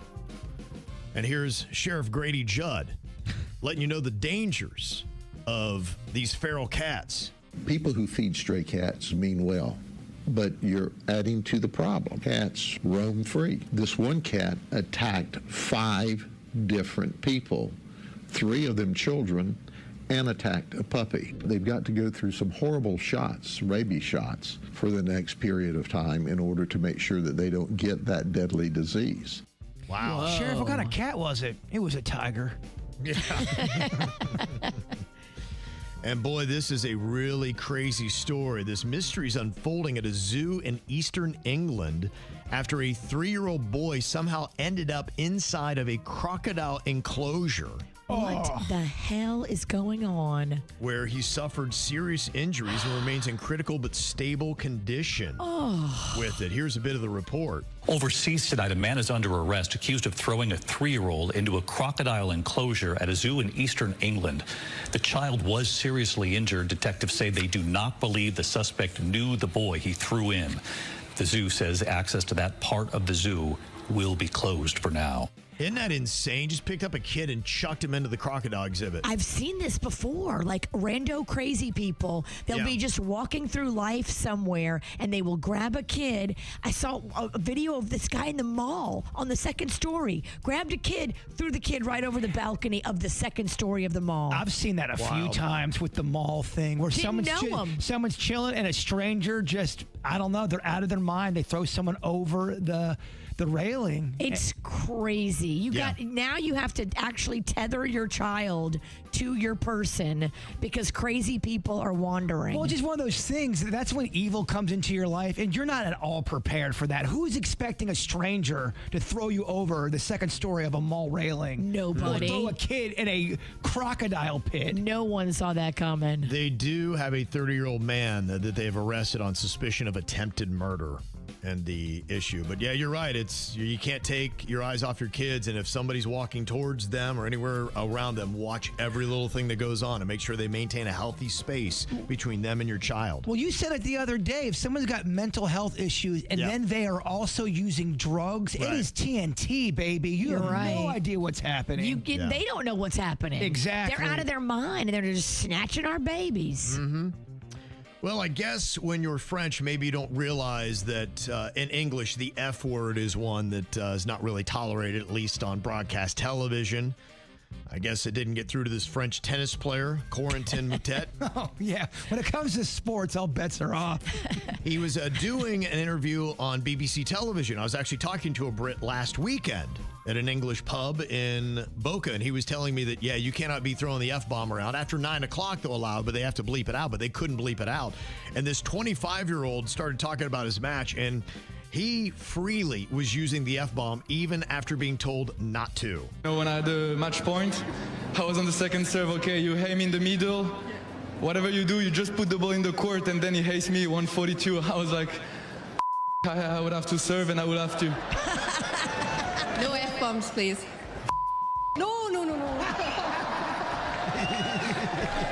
Right, Corentin, I'm going to ask you one more question. Apologies, everyone, for the language there. I'm going to ask you one more question, so please keep it clean, okay? You on the grass, last week, unfortunately, didn't go your way. What's it like to get your first victory? Okay. Corentin, we need to improve that for the next round. Apologies, everyone. Corentin Moutet. Crowd loves it, man. I am such a fan of Rogue. That guy's a hero. I love her panic. No, please, no. But let me keep asking you questions. Well, they're not going to give you a penalty. The game's over. Now, ATP regulations prohibit audible obscenity while on site, and violations are about $5,000 for each. Ooh. So he's looking at about maybe a $44,000 fine and tournament earnings. We should crowdfund for it because that's the kind of behavior we need to support. He probably has got good money, I'd imagine. We need to support that man. Protect him. He's a treasure. Do you think he's like, it's worth it? $44,000, man. I'm the talk of the town. He posted on Instagram, he said, I was just joking. I hope you guys didn't get offended. Thanks for the love. I am here for that all day. I don't hate it. Tennis sometimes can be a little stuffy. Yeah, well, he definitely took it to a different level. It's just language. Seriously, chill out. Kind of makes you want to watch tennis, though, huh? It does. What are you thinking about? What are you thinking about? What's on your mind? Are you thinking about? What are you thinking about? Part of me's not stunned, but another part of me is. You ever have that where you see the news and you're like, whoa, okay, but then as you start kind of processing it, it makes a little bit of sense. It's not even been open a year yet. I was talking about just this week, and it hasn't even gotten its footing. And already, the Nora neighborhood lost what was going to be one of the big draws to get people there. What? Juliana's Pizza is closed already. That's not good. They opened in November, and they're done. That is not a good run.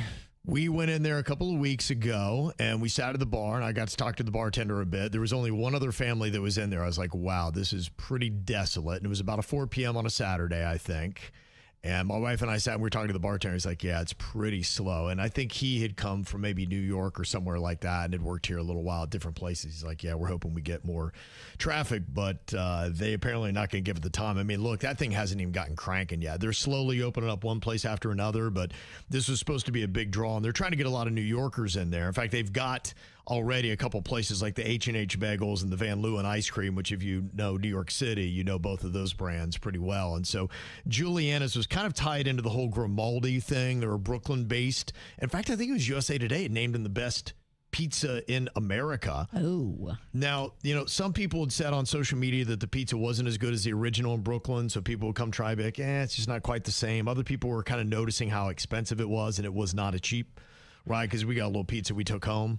How much? Do you remember how much it was by any chance? I think I got a beer, my wife got a wine, we got the pizza, and I think it was like $45, something like that.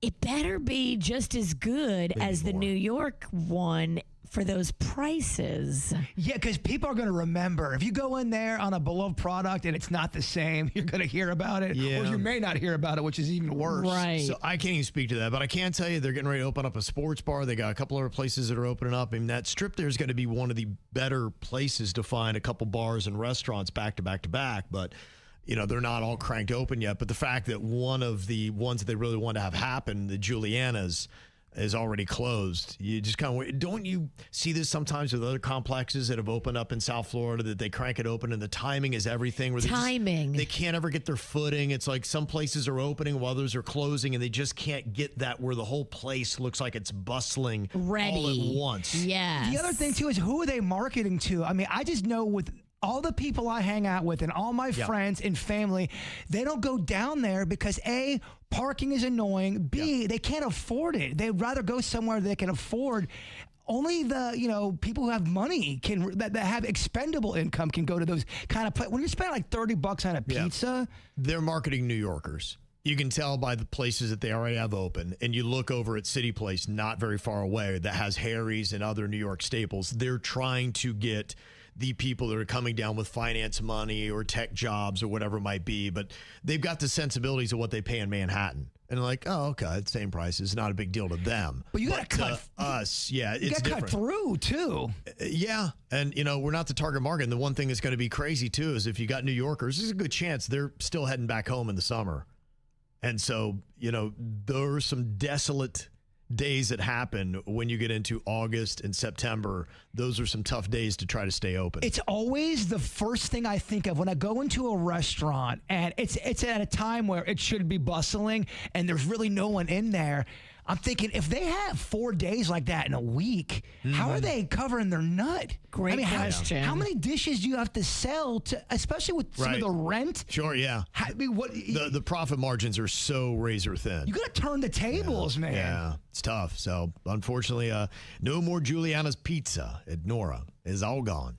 All right, Bird, what you got on your mind today? I mean, shocker, it's about food. Okay, maybe the whole thing's food. I don't know. We knew you would. Well, I'm just getting so many messages, personal messages from KVJ Nation saying, Bird, what is up with Arby's? Have you tried their new cheesesteak? We were just talking about cheesesteaks the other day. I'm getting a lot of people going, you got to give Arby's a chance. I know you guys talk trash about it. We've got the meats. But they go, you got to try it. It's actually very good. To a point, that's why I'm bringing it up. That's how many people I've heard about. Huh. So if you're looking for a cheesesteak, try Arby's. I'd like to hear what people say. I was going to try one this weekend just to see what all the hype is about, because, I mean, Arby's. Can they bring it like a Jersey Mike's? That's my question. And you never know what is real on social media, because half the comments could be bots. And keep in mind, too, when you're arguing with somebody on social media, you could be arguing with a bot. Keep that in mind. True. Maybe before you start arguing, get up and walk out the house. Take a walk. Take a walk. What you got on your mind today, Virginia? Well, I am so excited to support this wonderful organization. So Magnolia and a bunch of her friends and myself are all going out tomorrow. In Jupiter, there is a golf tournament to honor the legacy of Caden Ingram. Now, he was up at FSU with Magnolia, and sadly, Caden took a pill that he thought was a Xanax because it said Xanax on it. But it was actually fentanyl, because they have these fake pills out there now. And Caden passed away.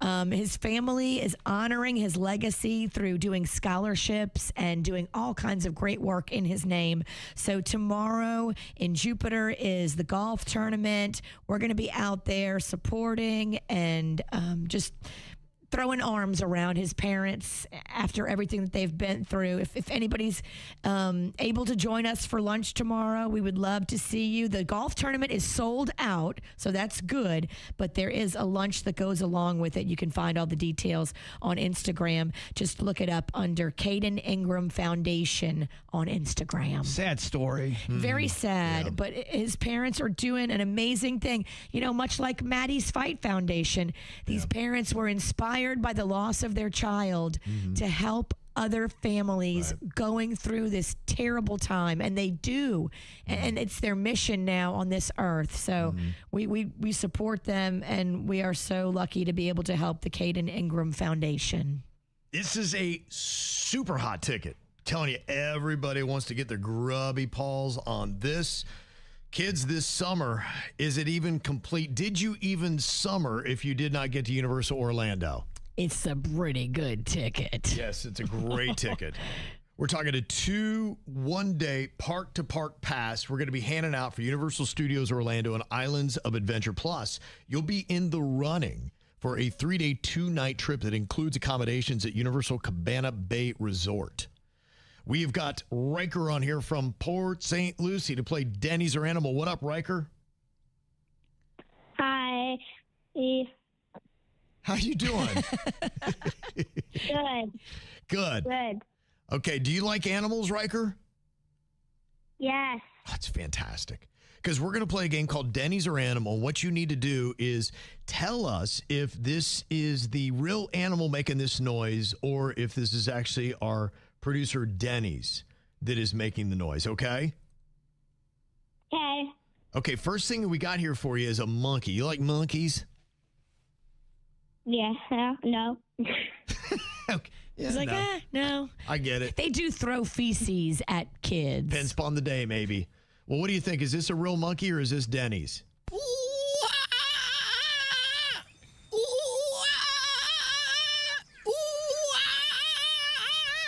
Oh, that poor monkey. I don't know what's going on with that thing. It doesn't sound well. Riker, what do you think? Is that Denny's or Animal? Denny's. That one's Denny's. Yes. Very good. Okay, got another one here for you. I've got some sea lions that are just chilling on a beach making some noise. Is this Denny's or Animal? One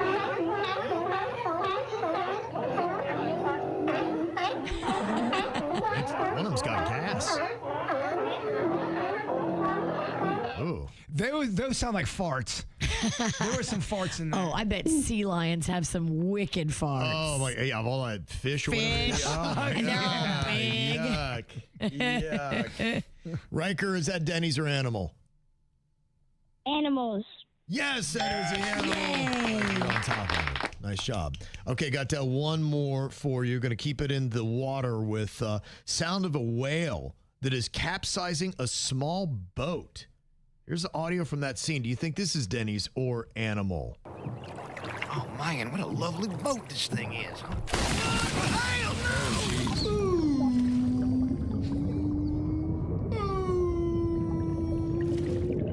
That might be Pharrell.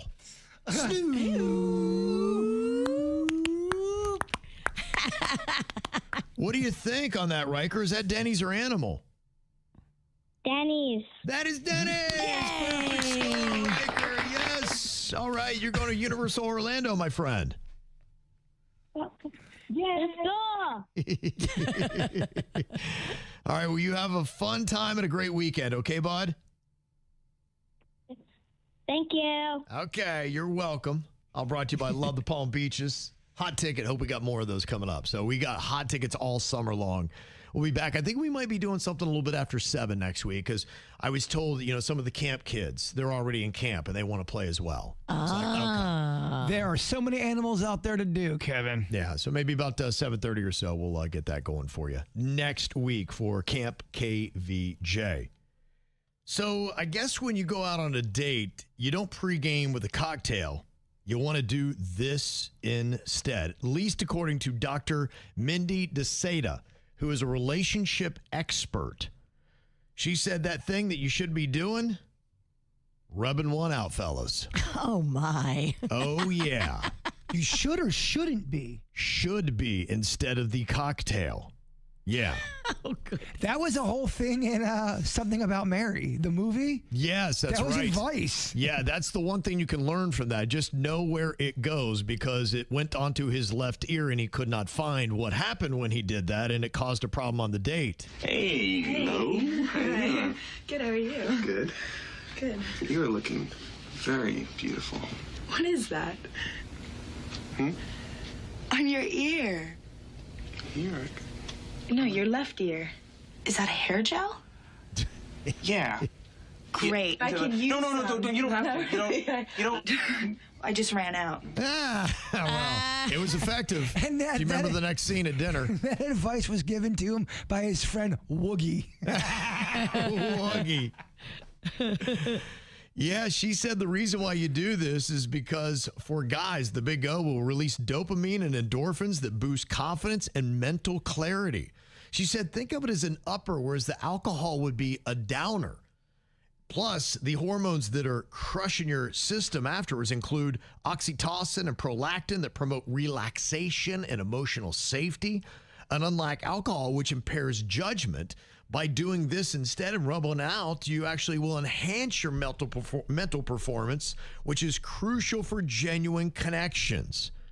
She said it also will reduce your chance for a hookup likelihood because your desire is down a bit. You'll have clearer ambitions and you'll make a better decision when it comes to whether or not you hook up on this date or not. I don't know if that's ever going to be a deterrent of not hooking up. If you do pregame a little bit that Guys way. can recover soon. Yes. You battle through it. Yeah. But what a warrior. They do say men report increased confidence and stamina while women experience enhanced feminine energy lasting several hours. So don't go for the cocktails. Go for that instead. So that's for women as well. Yes, apparently so. And they say that 89% of people experience first date anxiety, with 39% going to the alcohol. And that's why she says, do not do that. There's a better option for you. First dates can be kind of nerve-wracking sometimes. It depends on how it goes. Yeah. Alcohol is still a great lubrication right before a first date. Now, I'm not talking about 8 drinks. I'll go figure who's got the pro-alcohol agenda. I don't like the way this tone that you're coming at us. Well, she gave you a lot of reasons why you would go for that, because when you do that, it's an upper, not a downer. You have better mental clarity, make better decisions. It's a Friday, and a little glass of champagne is absolutely an upper, not a downer. Who is this woman? Cite her qualifications. So you're saying alcohol is an upper? For me, yes.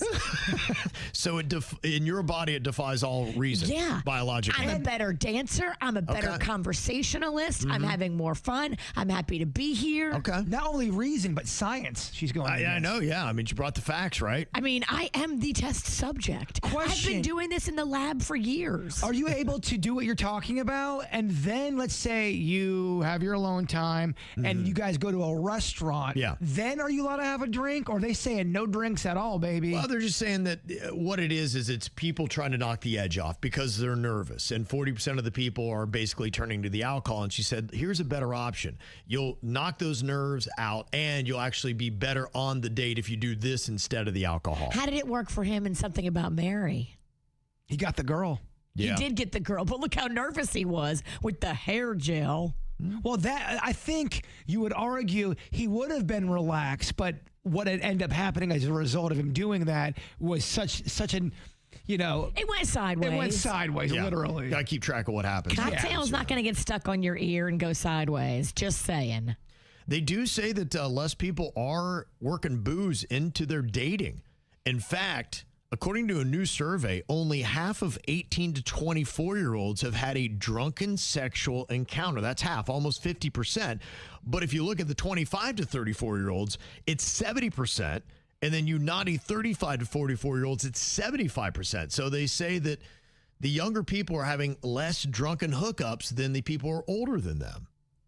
And they say a lot of it has to do with just, I guess, what you're seeing with some people are drinking a little bit less when they're going out. And also, as we had talked about, they're seeing a reduction in nightlife options. We talked about how clubbing is not what it used to be with some of the people. Also, economic pressures, too, of having some drinks when you go on a date. Like, I can't afford to get hammered on a date. You know how much money that would cost? And they also say that people are getting exhausted with dating applications. Well, because it's not, if you're doing Tinder stuff, that's such a, oh my gosh, let's just go hook up. I'm not saying you can't meet somebody on Tinder, but a lot of people My girlfriend met her husband on Tinder. And I know there's stories out there like that. I get it. Love can be found on Tinder, but so can chlamydia. Protect yourself, but you don't have to listen to Kevin's anti-alcohol agenda. And it's not on your birthday. I'm just glad Virginia's fighting back against it. Yes. I am here to say, have that little roadie. Do it. Just don't drive. Just don't drive. Right. Oh, we love to Uber. Well, this weekend in South Florida, you got some big things going on. You got a little World Cup action. Team USA plays at 3 o'clock today here on this Friday, and they got a couple different places you can watch. Great bars all over the place. Bayfront Parks looked amazing, and the watch parties that they have had out there for the Colombia game the other night was fantastic. Colombia! If you're in West Palm Beach, they got a little Team USA World Cup watch party going to be happening at the lawn at City Place there. Okay. All over South Florida, you got places to go. The American German Club at the Palm Beaches and Lake Worth Beach going to have that going on today as well. Are the Germans playing? Because that's when I want to be at the American German Club, when the German team is playing, right? Yeah. I don't have the full World Cup schedule. You have to look that up yourself. Kevin, I just think you know everything. Yeah, I did not commit that to memory. Your hair says you know everything. Okay. How many stops did the German goalie have in the former season? I am curious. I hear you. Is he a brick wall? Is he a brick wall? It's good. It's good. Uruguay and Cabo Verde going to be going at it at Hard Rock Stadium on Sunday. So we get to see that action live, get there early, and don't take a Waymo. Is there a Uruguay bar anywhere in town? Great question. That's a great question. I want to go where the people go. I want to be with the cheering team's fans. Yeah, what would a Uruguay bar be like? Thank you. Uruguay, where you at? Got the Marlins in town taking on the Giants. That'll be at Lone Depot Park.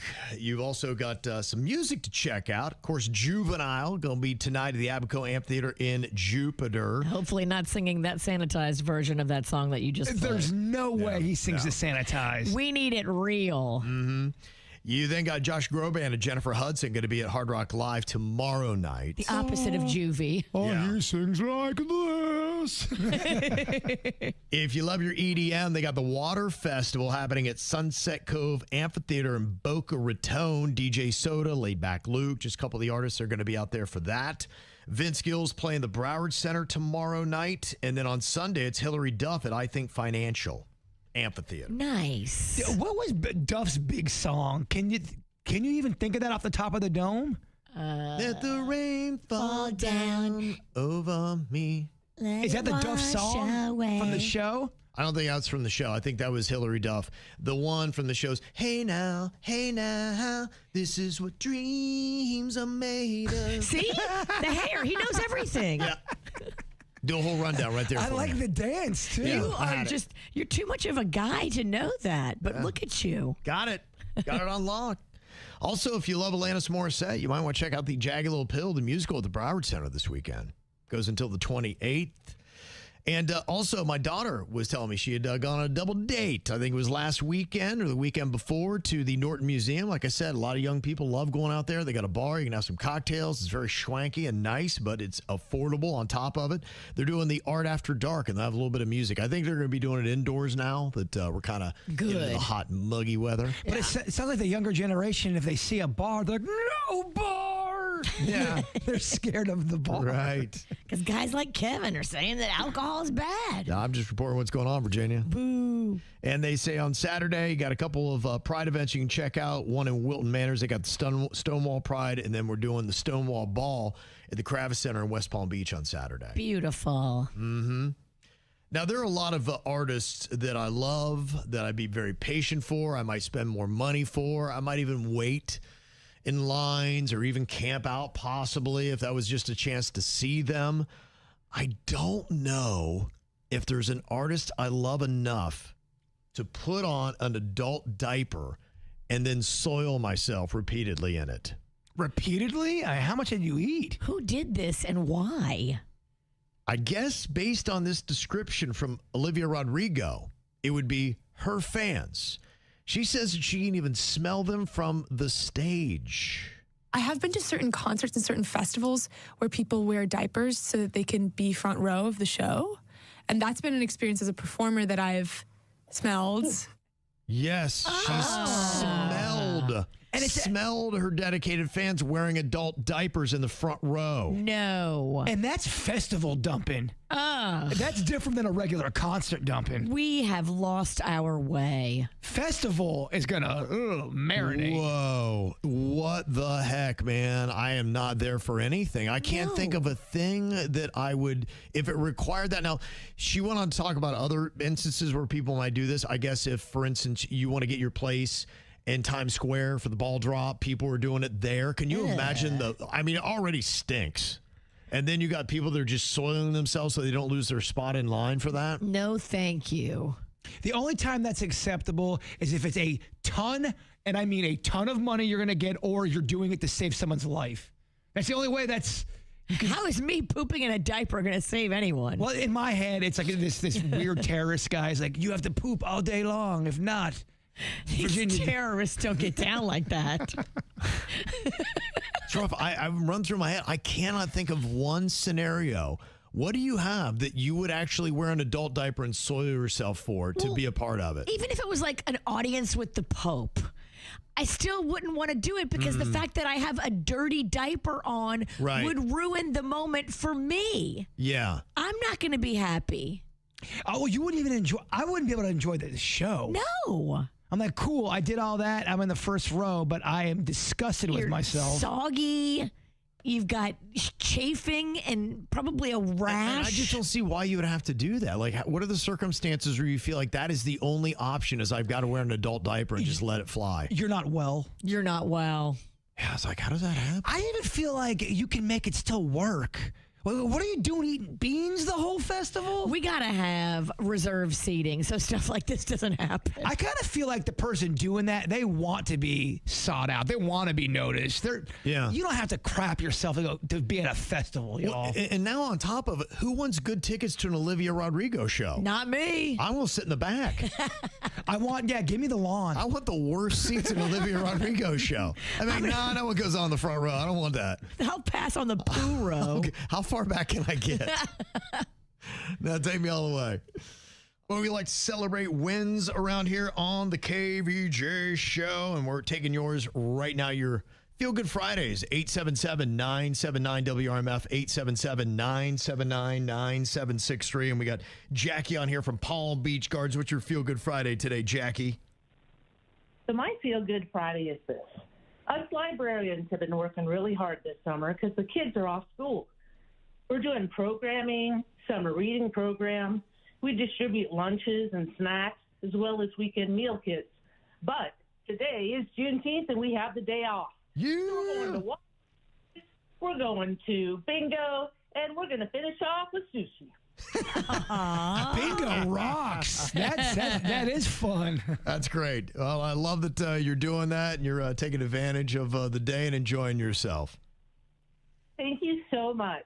Yeah. Aww. Thank you, Jackie. Yes, I know a lot of people do have today off, and I'm very happy to hear that. To me, I think Juneteenth is absolutely amazing. And if you don't understand what the day is, it's marking that date in 1865 when the Union soldiers finally arrived in Galveston, Texas, and announced that the last enslaved people in the state were free. This is 2 years after the Emancipation Proclamation. Wow. But, look, America was designed the way America is getting, and we had to unfortunately put it on hold. It wasn't what it was supposed to be because you had slavery as an issue. It was a big economic thing, and so the forefathers, they didn't really push it through just to become a nation.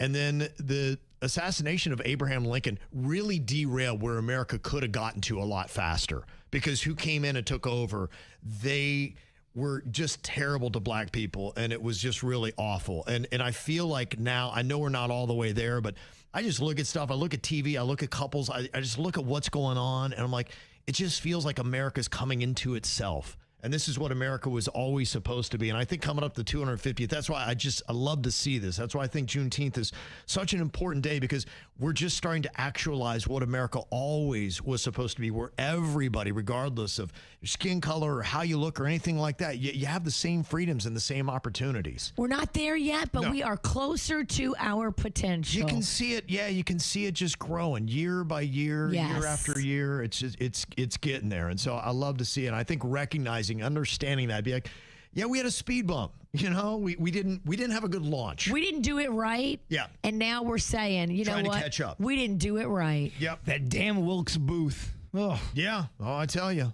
Absolutely. This history people know, right, Virginia? Yes. Yeah. Honestly, there's a Twilight Zone episode of where Wilkes Booth gets shut down and he does not kill Lincoln. Wow. What the world would have been. If you It'd could have go been back in different. time. Yeah. Mm-hmm. Got Kelsey from Westlake celebrating her last day of work before she goes on maternity leave. Okay. Sounds like fun for you. Also, we got somebody who got promoted after getting passed last year. A little shout out to Sean, Jason, and Dan. Go Cats.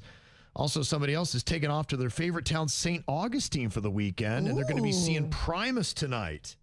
Fun. St. Augustine is so charming. If you love doing a little daytime drinking, bar crawl, place to place, that is such a fun little walkable downtown. Isn't that the place where we saw the Bare Naked Ladies at? They got a great venue, Yes. a concert venue. It looks like Return of the Jedi where the Ewoks lived. They have an amphitheater. It's gorgeous. It's outdoors. There's so many trees. It's just like blocks from the ocean. It's so nice. It's one of my favorite venues I've ever been to. Also got a Feel Good Friday. Somebody traveled from South Florida to Maine in a car with my partner, and now I'm traveling back to Florida with him, and we're on the final leg of the road trip, and nobody tried to kill each other. I take that as a win. That's a win. Yeah. You got to take them where you can get them. And I would like to make a win here for an 85-year-old Navy veteran named Bert Coffin, who is working Uber Eats to pay his wife's medical care for dementia. She's 81. Aww. And Rochelle is trying to really spearhead this. We have a page called KVJ Cares at KVJShow.com that you can go to.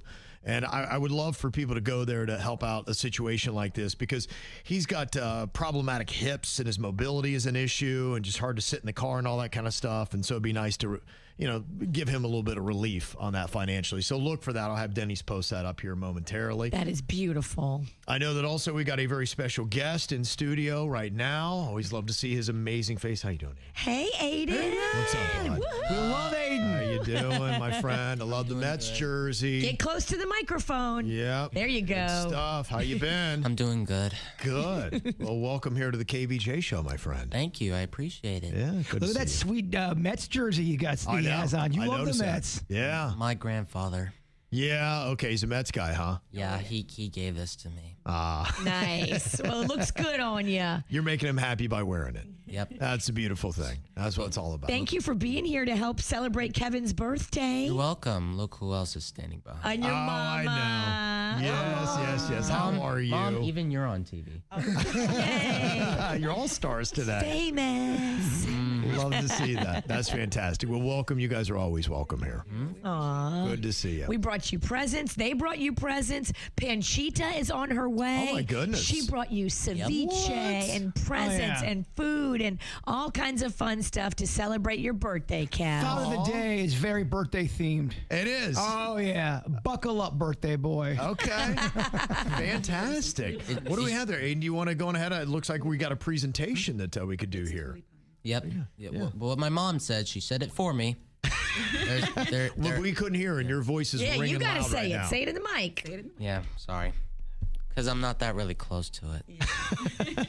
What do we got over there, Aiden? Pastries. Okay. That's what I'm talking about. It's my birthday too. Yes, it is. You just got a gift, Jbird. Yes.